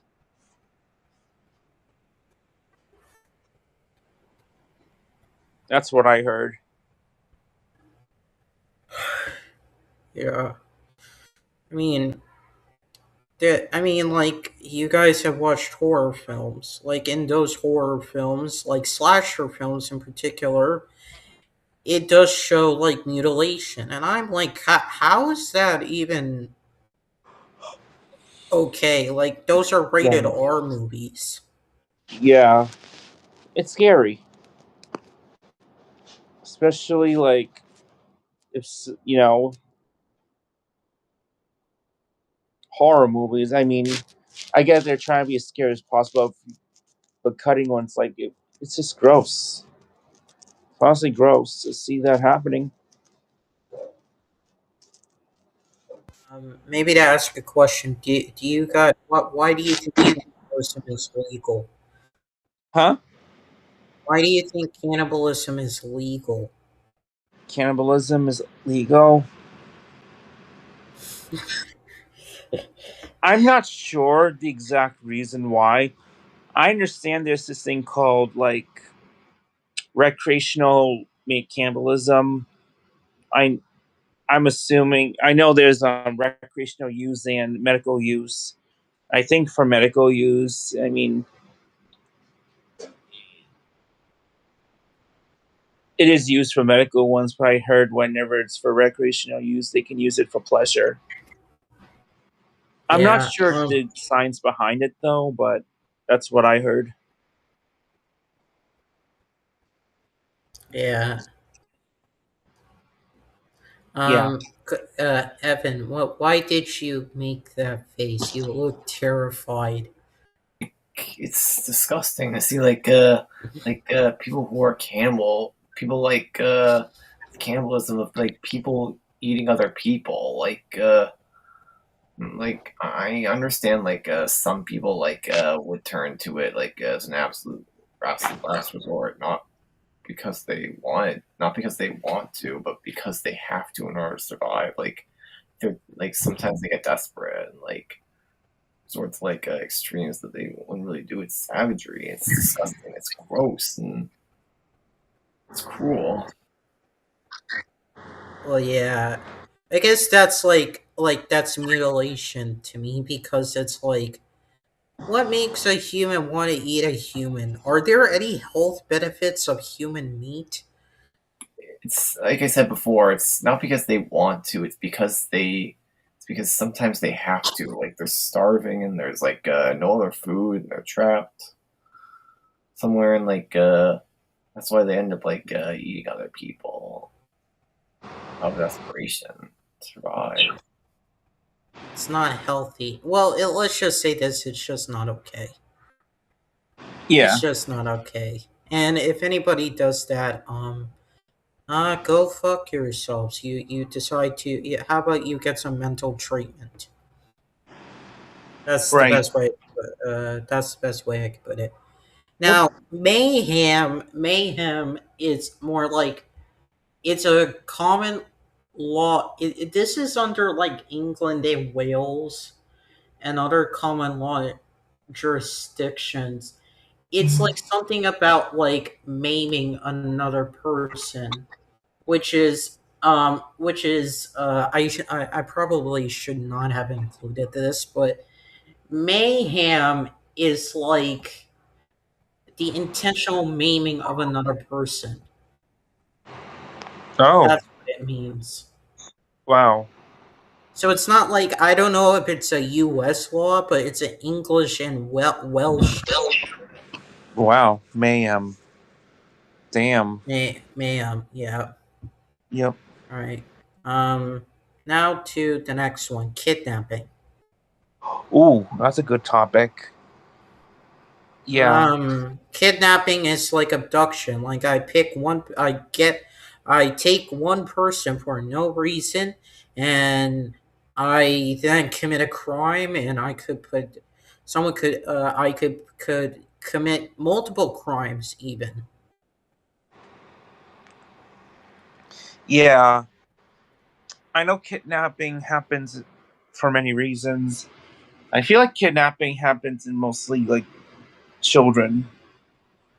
I feel like kidnapping, an adult would or somebody would try to take advantage of the children, maybe financially or for sexual favors or to keep them as hostages or to extract information, I guess.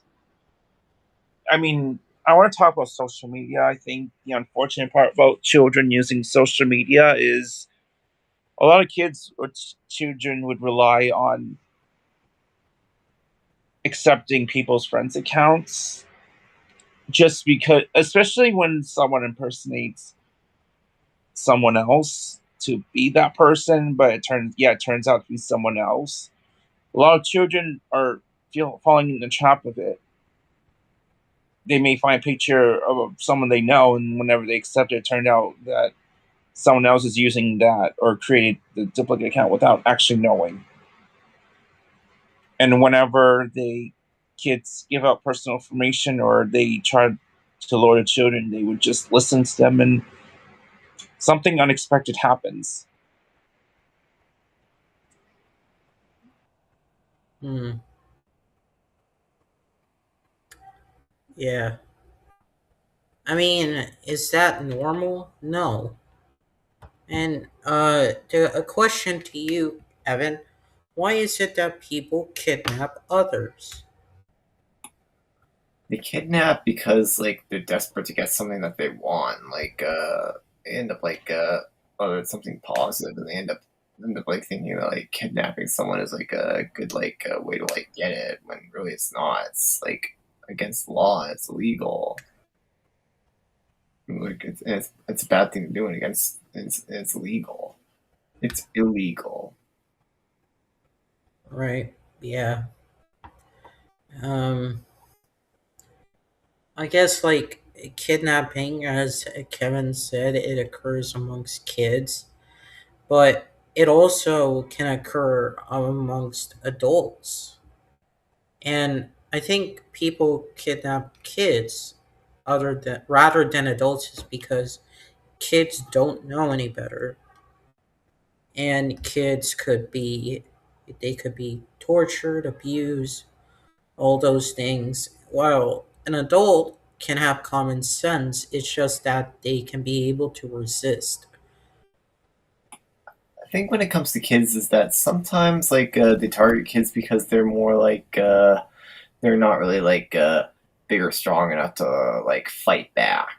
The people who kidnap them, they it's bullying. They pick on those who they see as weak, and these people who kidnap kids, they kidnap these kids because they see them as weak and easy to manipulate, so they can get something that they want from them. And then for adults, why do you think kidnappers go for adults? Sometimes maybe they want adults for their own selfish purposes, because someone is high in power, or maybe they want to get something positive from them, like a good review, or to redact change a bad review to a good one, or to get some money out from them, or like uh or to hurt them, or to have them ransom, like aggravated kidnapping, to hurt them, and or get something from them, or get money from them. Yeah.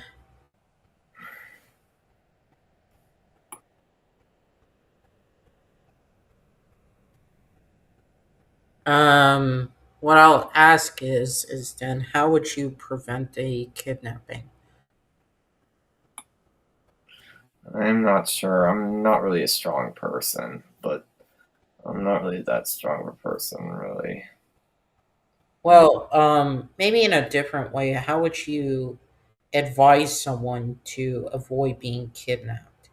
Maybe by keeping your distance from people that you might not really want to get you, or like keep your distance from people who if from someone, if something seems off to you around them, you're around them.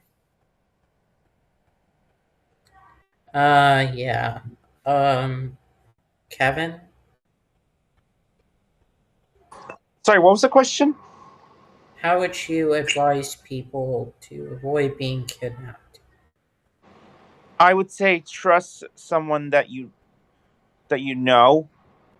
Always reach out to your family members first, so they can consult with you on how to practice safety procedures, and learn how to not trust anybody, especially when they're online, because you never know what they're going to do. I think the golden rule is only interact with someone that you know, especially on Facebook or any social media platforms. Because if you accept someone's friend's requests on any platforms and it turns out to be somebody else, and yeah, that can be red flag. So practice safety first. That's definitely one key thing.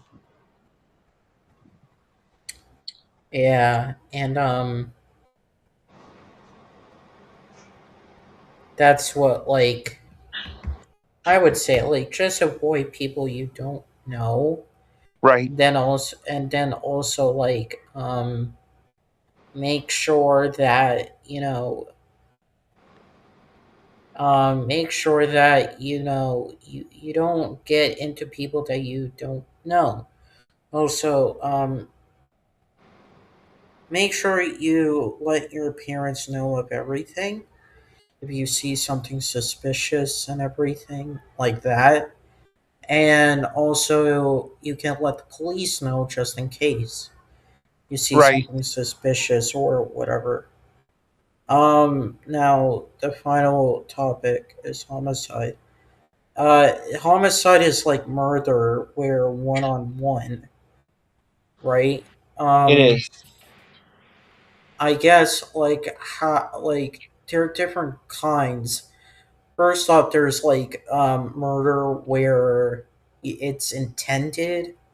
Um, the second kind is like intended, but you didn't. It's like the first degree, you kill the person and it was intended. The second degree is like um I think it would be you intended but it didn't kill the person that you wanted. Oh, I gotcha. I And got then the that. Yeah. third degree is like you killed the person by accident. Oh, yeah. I think that would be manslaughter, though, right? Manslaughter is the third thing. And I think when you Uh put the first one as no, with intent. well, manslaughter is a term in common law for homicide considered less culpable than murder. The distinction Right. between murder and manslaughter is sometimes said to have been, it was like long ago. Manslaughter is just generally differentiated from murder based on the state of mind of the defendant, with the Right. level of culpability for manslaughter decided on the presence or lack of resemblanceness and negligence in their actions. Yes. Yep. Exactly. I know murder's like pre premeditated and like it's Premeditated. all planned out, but manslaughter is like you killed someone, but not, but by accident. There's no planned. It's not planned at all. Uh, It just happens. Are you saying for murder in general? This is where I was talking about manslaughter. Well, that I already told you that's not true. Well, manslaughter. I already said manslaughter is different from murder. Yeah, yeah. That's what I was exactly saying. That's what I'm exactly saying. Yeah. So, well, okay. Okay. So there's 3 degrees of murder. Hmm. First is intentional. The second is intentional, that is not premeditated or planned. So that's my bad. Third, voluntarily manslaughter is sometimes called third degree, which is intentional killing that involves no prior intent to kill, and which is committed under such circumstances that would cause a reasonable person to become emotionally or mentally disturbed. Hmm. Involuntary manslaughter, a killing that stems from a lack of intention to cause death, but involving an intentional act of negligence, which may or may not be predetermined. Right.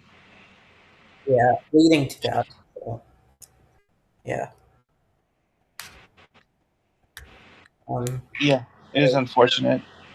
Yeah. And also, it's like you shouldn't kill. So yeah. Right. You just walk away if you don't feel happy. You definitely need space, or you feel like things don't work out. I would just say walk away, get some space.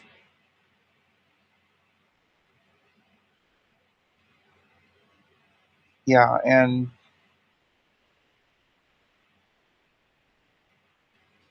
yeah, homicide's never a solution. If there's ever conflict or any arguments or anything, any disagreements, if things don't work out, yeah, just walk away, move on. It's not worth trying to justify anything that's not going to work out. I mean, it doesn't happen to me, but I mean, conflicts can happen to anybody. But I learned that you need to be, you need space, you need to move on with your life, focus on other things. Because why waste time and sit down and just reflect if nothing's going to work out? And what if they don't listen to you? And whenever homicide happens, yeah, it's hard to take back the things you do since it already happened. And what could you do to undo it? You can't.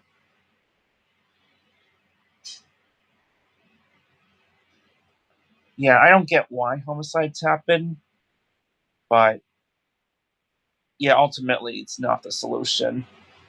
I wish that weren't the case. That's why police exist. If there's any conflicts or if you feel threatened, then yeah, call the police. Especially that, police are around to help people who are going through disputes or domestic violence or a conflict, anything physical that can affect anybody. I mean, yeah, you shouldn't do these things. And homicide is a big thing. It can happen to anybody. What do you think? I, I think I agree with you on that. Yeah, I mean, I feel like it happens a lot in families, especially if there's a dispute or any conflicts. Um, I don't know. It's just hard to take back what you do if that already happens. Yeah. Like, Yeah. there's no way of undoing anything. That is true. Yeah, and it stinks that it happens, but I know a lot of people who are committing homicide.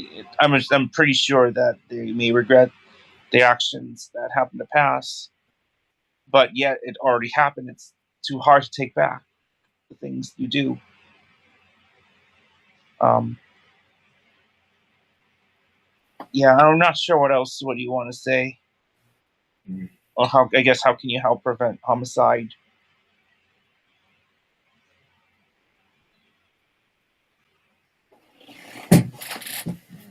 Because I feel like there's a lot of ways to prevent homicide from happening. Maybe talking about your problems can help. That can help. I agree with you 100%. There will be somebody who can help you, especially if you're in one person are not on good terms.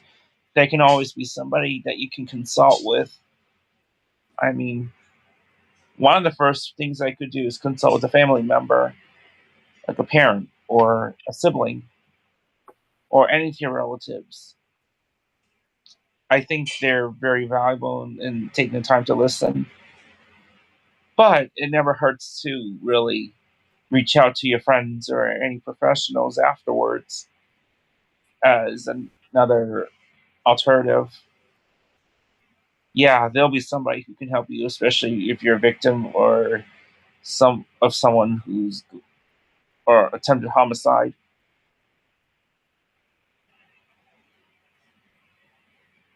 Yeah, it's too late to take back the things you do if that already happens. You cannot just simply undo what you did.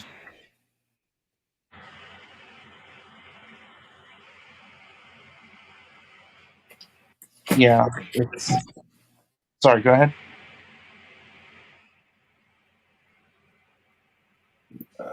No, I don't think anybody said anything. Or I was gonna say anything. Oh, okay. Yeah. I don't know. I feel like it happens in the immediate families or anything. I think that's pretty common for a homicide to happen. I know there's this thing called, yeah, I think accidents happen, but yeah, it, yeah, but I mean, I don't agree that this should be happening, but it does happen. Yeah, I think this might sound like a personal question, but have you helped someone who's been going through this kind of problem, and how would you help them? Hmm. Oh no. Because I know it's a lot for them to go through that kind of stuff, especially with how they're being affected. Hmm. Yeah. I mean, I would definitely talk to the loved ones or someone that they felt close with, because I feel like they deserve to at least speak with someone, maybe discuss about like how this is affecting them and how could they heal going forward. Because homicide is a really big thing, and I know I get that perpetrators are struggling, but homicide's never an answer to justify yourself. It's um yeah, it's I'm not sure how else to say, but yeah, at the end of the day, homicide's not shouldn't be a thing. I mean, I definitely know it's worse than having to assault somebody, but I kind of want to talk about assault again. I think physical assault, I mean, it does happen, but I know there's some family members who physically assault each other or has physically assaulted children, but in my eyes, I don't think that physical assault is an answer. Like, especially in the United States, here it's illegal to assault somebody. It's a crime to do that. Like, that causes bodily injury, and knowing that it can be late or hard to take back what you did, especially if you do it to to your child or any children, and they're gonna remember. They're gonna likely remember the incident, and they may have hatred feelings towards you. Yeah, and I hear that if a child is being abused by their parents, they should get out of the situation, even if the parent apologizes. It's done. They lose the connection immediately. The connection should be broken forever, and not there's no going back. But although I can kind of understand have the empathy that maybe things can be repaired, like if they if a parent it like have like a drug abuse or a drinking problem, and they actually go to therapy, and they actually sober up. Yeah, I agree with you. And you know what's worse for the parents? If they find out, then the CPS can take the children away, and you may lose custody. Or you may lose custody. And in order to I don't know how the process goes, but I'm assuming there's a lot of steps to gain whenever they're trying to gain get their children back. But because of their hostility and actions, it changes everything. I think that's another reason why it's like someone told me you got to think before you act. You got to think like how the children's going to be affected, and if you're physically assaulting the children, then what are you doing to them? How are they going to feel? And would they want to distance from you forever? I mean, I think, yeah, physical assault's never the answer. Like, just because you don't like what your child's doing, that's definitely not a way to end the situation. I think as a parent, I know most parents tend to be patient, but I think that should be the number thing. And I feel like that's another thing too. A lot of parents don't. There are several parents that don't really take the time to listen to the children, especially hearing what they want and what they need and how they're feeling. There are some parents who tend to like assert authority over children, and yet it's hard for them to speak on how they feel. And that's what a lot of parents are missing out on. If the parents listen to their children, would it foster better communication? Would it foster better connection? I mean, those are the important components. I think it can. Um, um, I think it can. Also, make sure if you go through a situation like that, you have a support group, family, friends that you can count on, and also make sure you don't listen to that stuff. Right. Yeah. It is hard. It can be. I know a lot of parents can be impatient when children don't listen, but never assault. Do not assault them. Do not make them feel. Don't Don't use your abuse of authority on your children. If you want this nice bonding, then yeah, you have to figure something out that does not involve physical assault, that kind of thing, or any Yeah. intimidation. Yeah. You guys ready for categories? Yep, I am. I'm listening. So just for this thing, you guys I recommend just doing a low number of words. All right. Little amount of words. Yeah, don't make it so much like 10 or 15. Do not do that. That's fine. Just make it a reasonable amount. Okay. If I'm gonna participate, would you guys want me to use my Google Docs or my Sure. phone? Do you want me to use a Google Docs or what do you want me to use? I don't You can care. use anything you want. I don't really care what you use, so as long as you write something, then yeah, that's all good. Okay. I'll just go. I'll get a piece of paper, however. Yeah. Actually, you know what? I'll try doing a.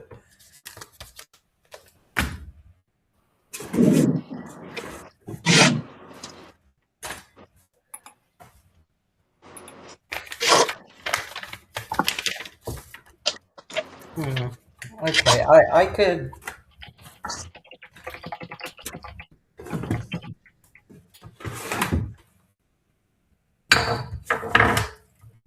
Let's see. Evan, do you want to go first? Wait, Evan or Kevin? Evan, sorry. It's okay. It can be a little confusing. No worries. I think I'd like to go first. And my choice and what I want it to be is like alphabetical palindromes. Alphabetical palindromes. Like these words that even that have like one or is it Oh, wait. Hold on. What's the topic? Anything? yeah, anything. Okay, anything. How many words would you want all of us to write? 10 please. Are you sure about 10? Oh, 5 words, does that seem fine? Well, I did suggest low number, but I don't mind doing 10. Oh wait, we can go 5. Five's fine. Okay, sure, 5. And what is your prefix? Do you want to do a prefix, suffix, or root?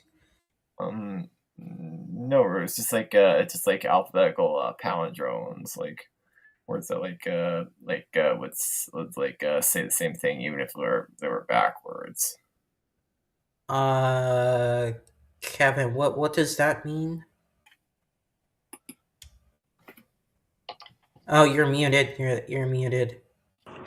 Sorry, could you explain what it is? I'm sorry. I'm not familiar. Oh, Oh, okay. we're doing it's categories. Yeah, and I'm going for is alphabetical palindromes. Wait, sorry. It's when alphabetical palindromes are words that read the same backwards as forwards. I think I get it. I think I got you. I Okay. think I got it. I think I got it. So, for example, if we say, let's see, stop, it'll be pots, right? Well, sort Is of that what like you mean, that. or? Sort of.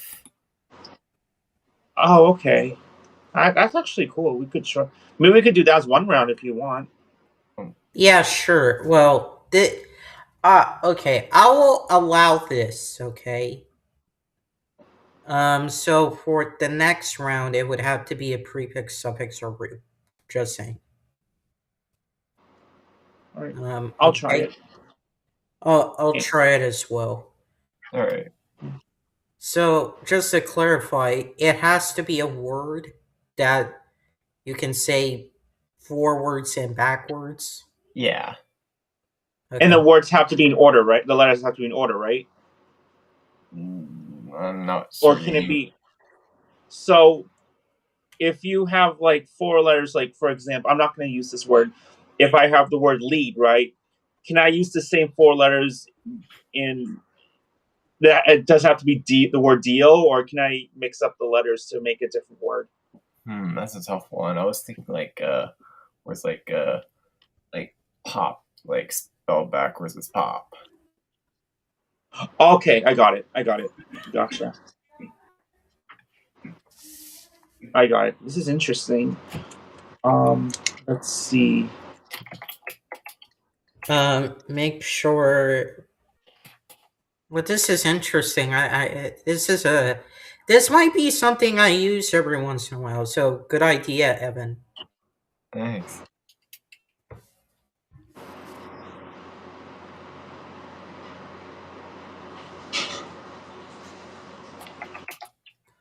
Oh, is this easy? Is this an easy one? Kind of. Okay. I'm up for a challenge, though.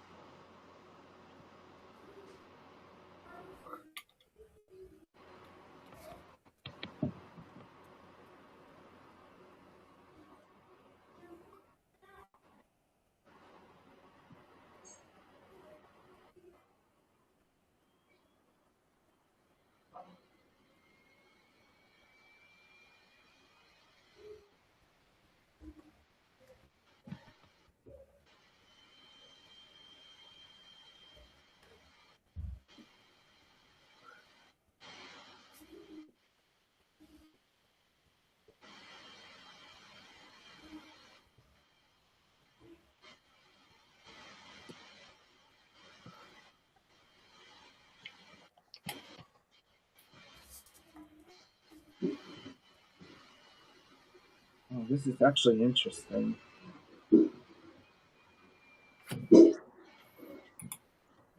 Is that a dog? Okay.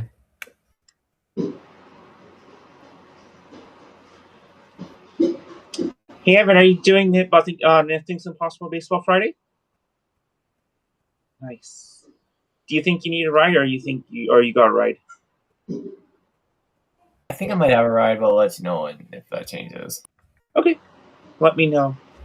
Our friend Joe's going to be there.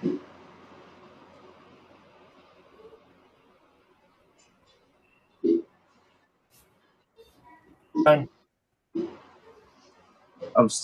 I have one more word to write. Okay, I think I got it. I got it, the words.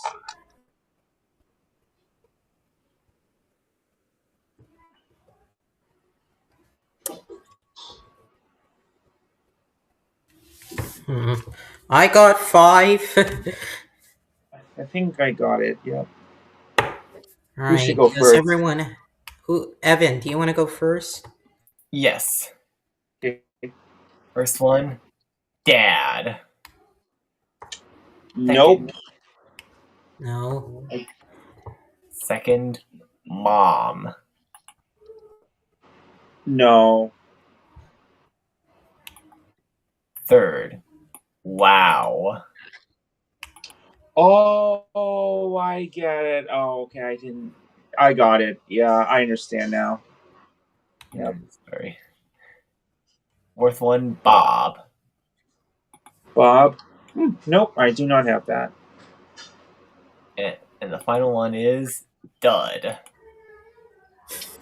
Oh, mine's a little bit different though, but I hope it makes sense though. But Yeah, I have a very different one.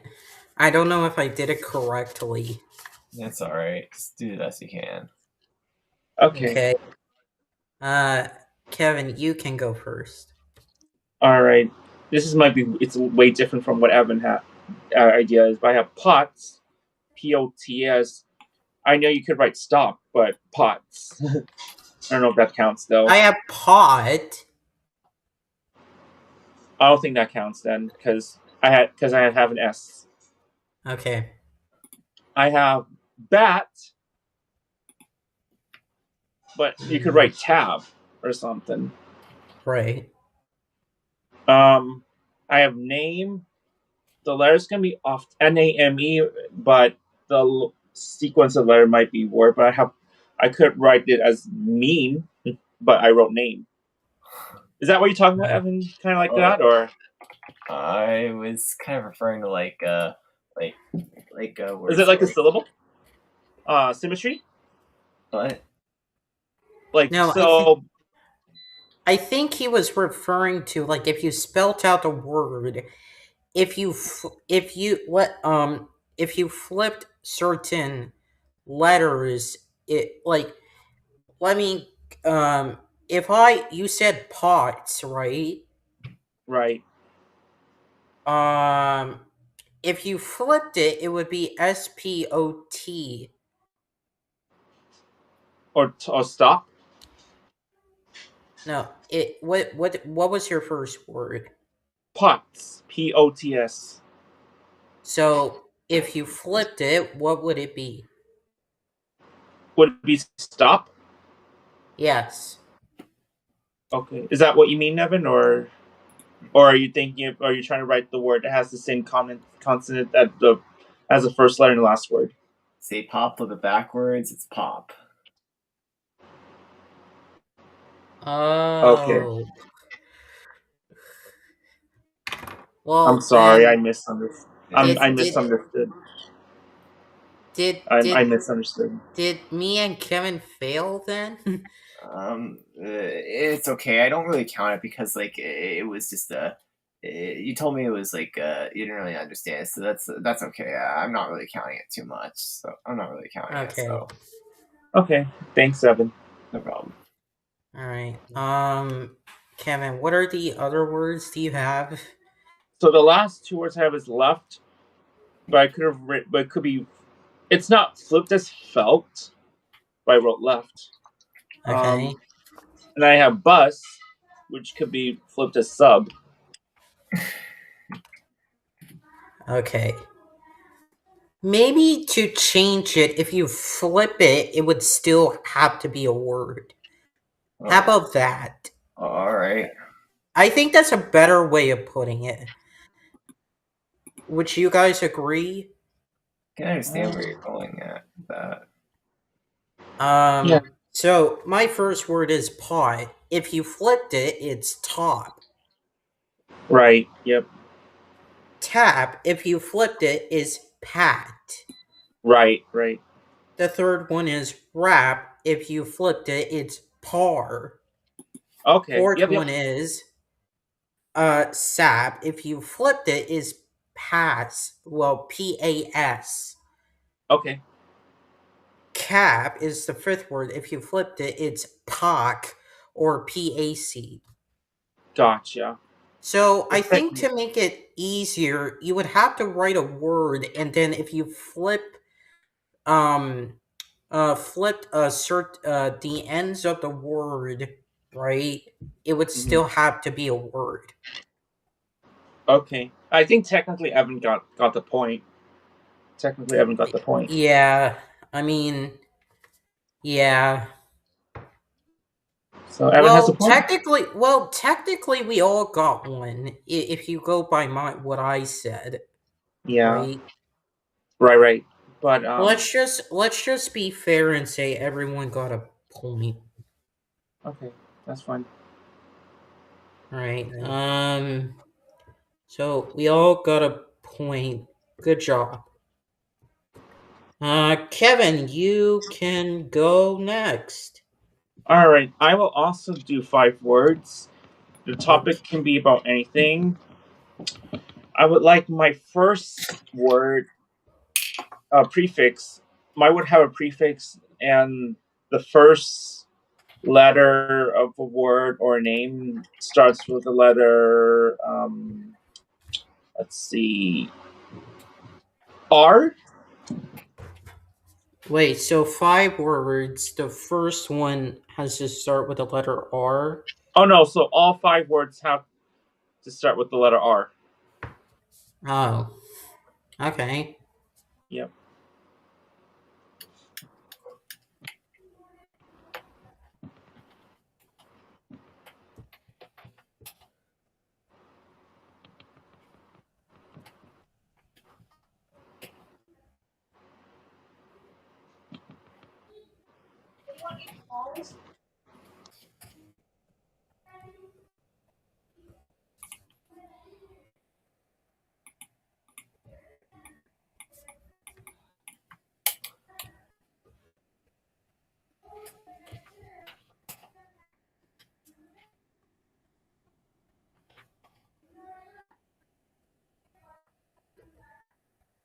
Done. All right.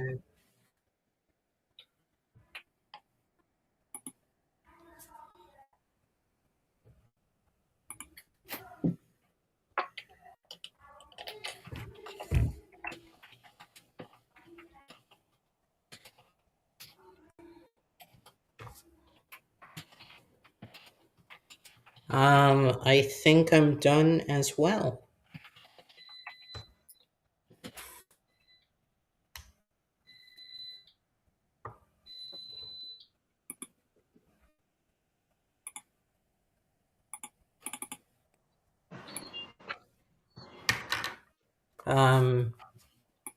Yeah.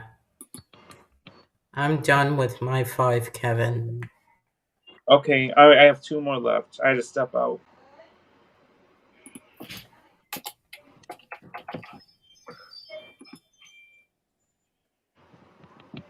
All right, I got all the 5 words that start with the R. All right, you go first. Okay, I have rhino. I don't have rhino. I don't have it either. I have Randall. It's a name. Randell. No. Realtor. Realtor. No. This might be a common word for you. Rainbow. Rainbow. You have it? No. No. I have Rudolph, Rudolph. Rudolph? Yeah, it's a name. Oh, yeah. Name. No, I don't have that. I don't know it either. Wow. All right, I'll read out mine. The first one I have is Ratio. Nope. The second one, Rahul. That's my name. Nice.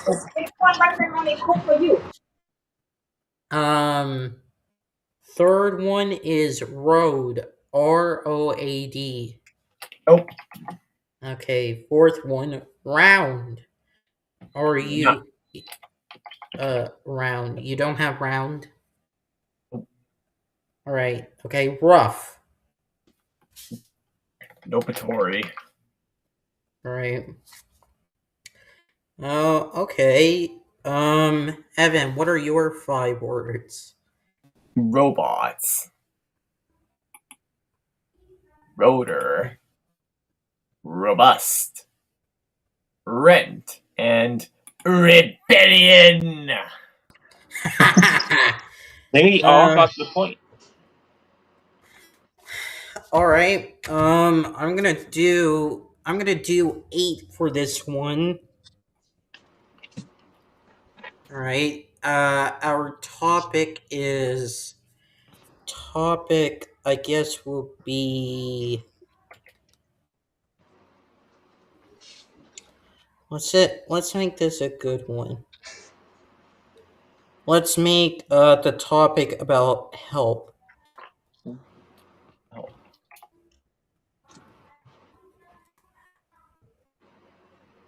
Okay, so the first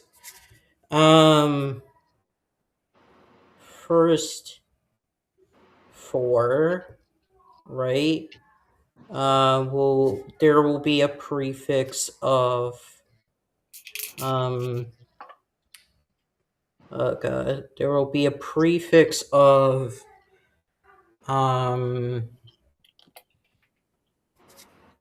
PRE. PRE. Okay. Last 4 will be the suffix of TION.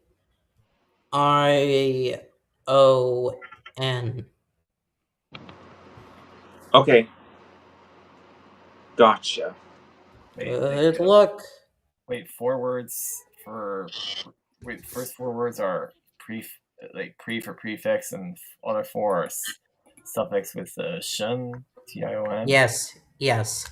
And they all. Yeah, the first 4 words starts with PRE, I think. Yes. Got it.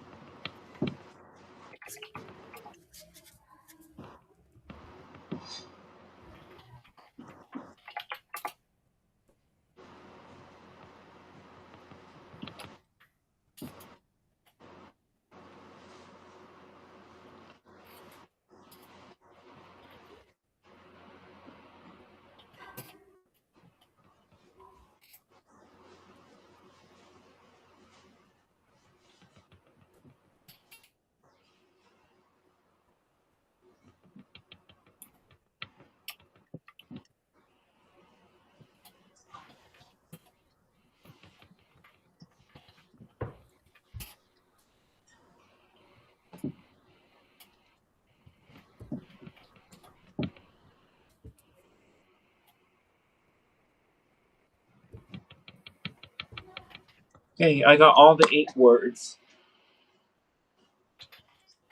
Are you guys confident? Hope so. Not yet.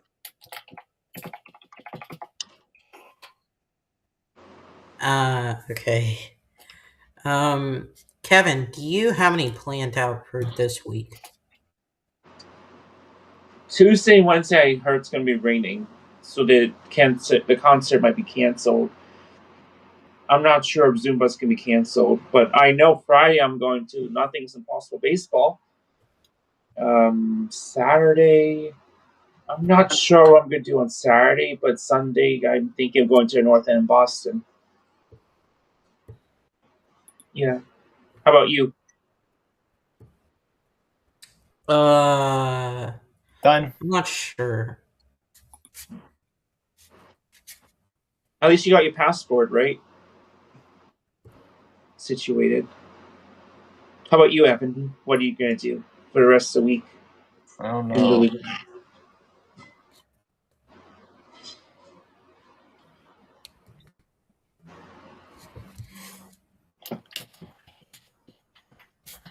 Hey, Evan, I got an idea. This is an idea. Josh came up with this idea. Would you be interested in going to a North End at one point this Sunday? I'll think about it. Okay.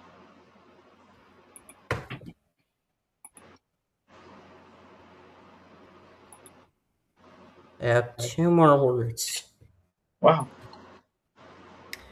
Hopefully, these are actual words. Oh, yeah.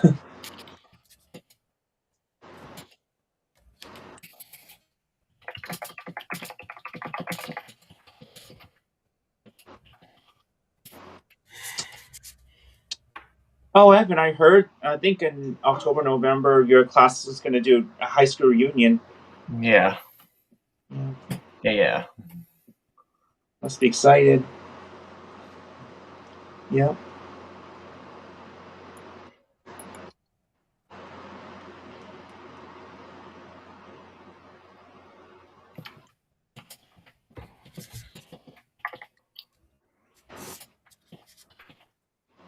One more. I feel like we're going to get some common words here. Are you sure? I feel like we might.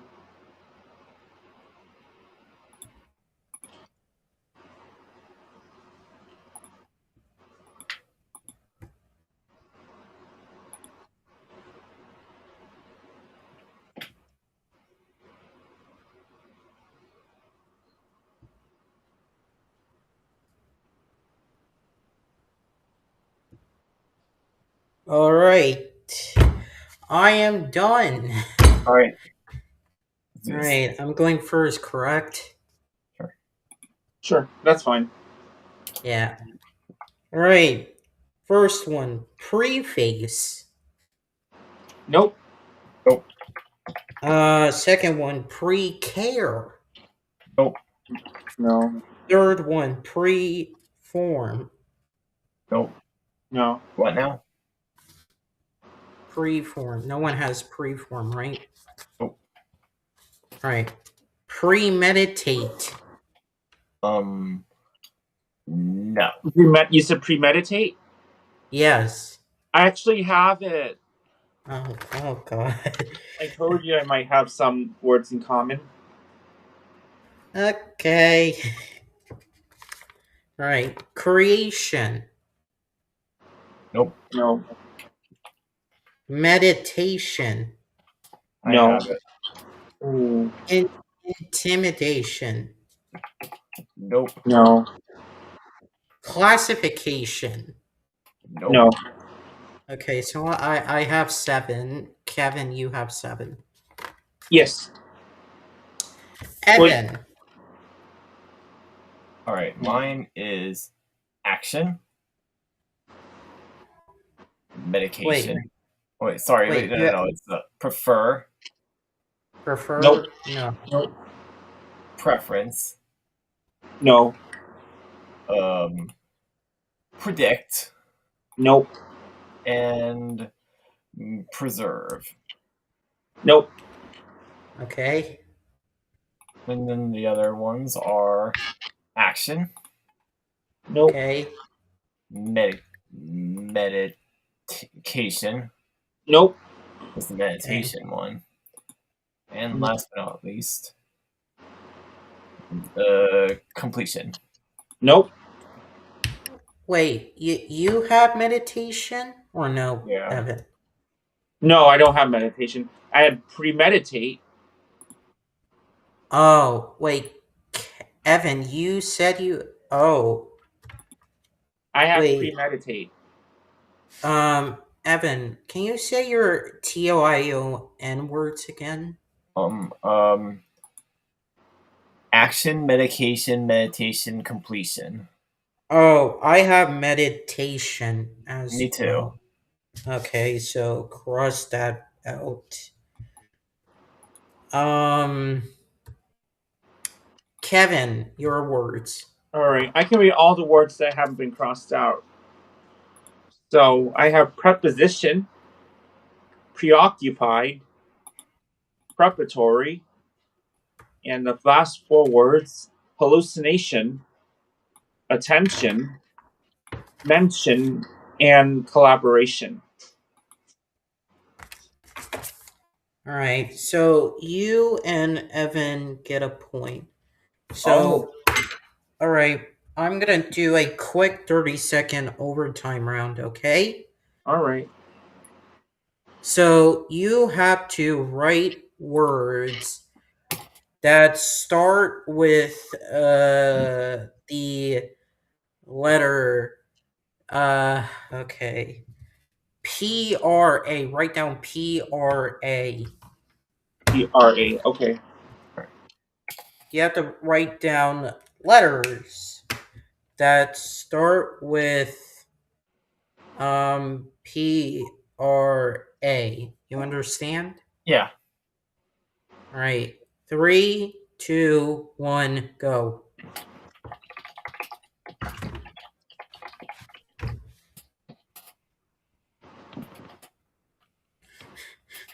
Oh God.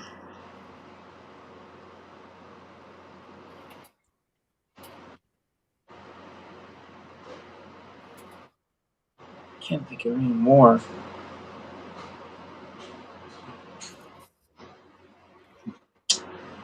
Oh my God. Stop. All right. Kevin, how many do you have? I only have 3. 3? Yeah. 5. Okay. Well, okay. Evan, I'll start with you. What are your 5 PRA words? Practice, practical, Prada, Prado, last name of a friend, and praise. I actually have praise. Well, you don't. There's no elimination Oh, okay. because you guys have different number of words. That's why. I see. Kevin, what are your 3? I have praise, like Evan said. I have pray and prank. Okay. Good ones. Yay! Evan wins. Yay! You get a high 5. Yay. Congrats, Evan. Thank you. Yay! This is Evan's first time winning? Yeah. Oh, wow. Congrats. Yeah, Welcome to the club. Well, maybe, I don't know. So, for the first round, we all won. Second round, we all won, right? Yep. Yes. And then the third, you guys both won, correct? Yes, we did. And then this time, Evan got the point. Has more words than me, so. Yeah, so for the last round, I just want to clarify. Evan, you had 7 words, right? Yeah. And then Kevin, you had 7 words. So I ended up having 6. Right. I don't know why I put down 3 points to me. That does not make sense.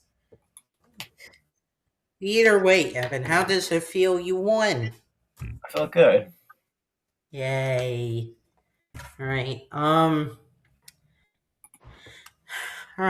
Well, we're just on time for our ending of our podcast. Wow.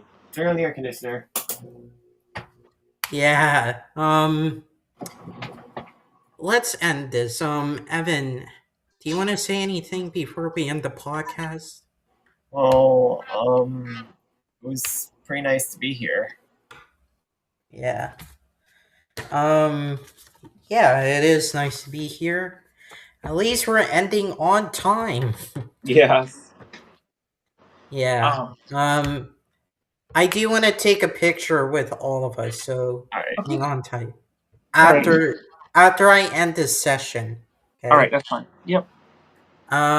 Kevin, do you want to say anything before we end this? Yeah, I'm going to start with a negative and then end up with a positive. So, for the negatives, I am so disappointed that the T-Mobile is an outage between the with the T-Mobile. They said they're experiencing connection problems. I have this thing called SOS only, so I luckily have Wi-Fi, but I don't know when the SOS mode will go away. But I am thankful for being here, and I felt like it was really a great opportunity to talk about these serious topics and as a way to spread awareness so no one is a victim of any of these crimes. I mean, they're pretty serious, but there will always be someone who's going to help you navigate through these problems. And hopefully, these problems can help you learn what it's like to make good decisions for yourself and how to prevent any more of these incidents from happening again. You will be faced these problems, but at the end of the day, you will be prepared to figure out how to work around it. Also, don't inflict pain from what you endured. Don't start doing it, and also don't harm yourself or end up killing yourself because of it. Yep, I totally agree. There will be somebody who Yeah. will help you. Yeah. So yeah.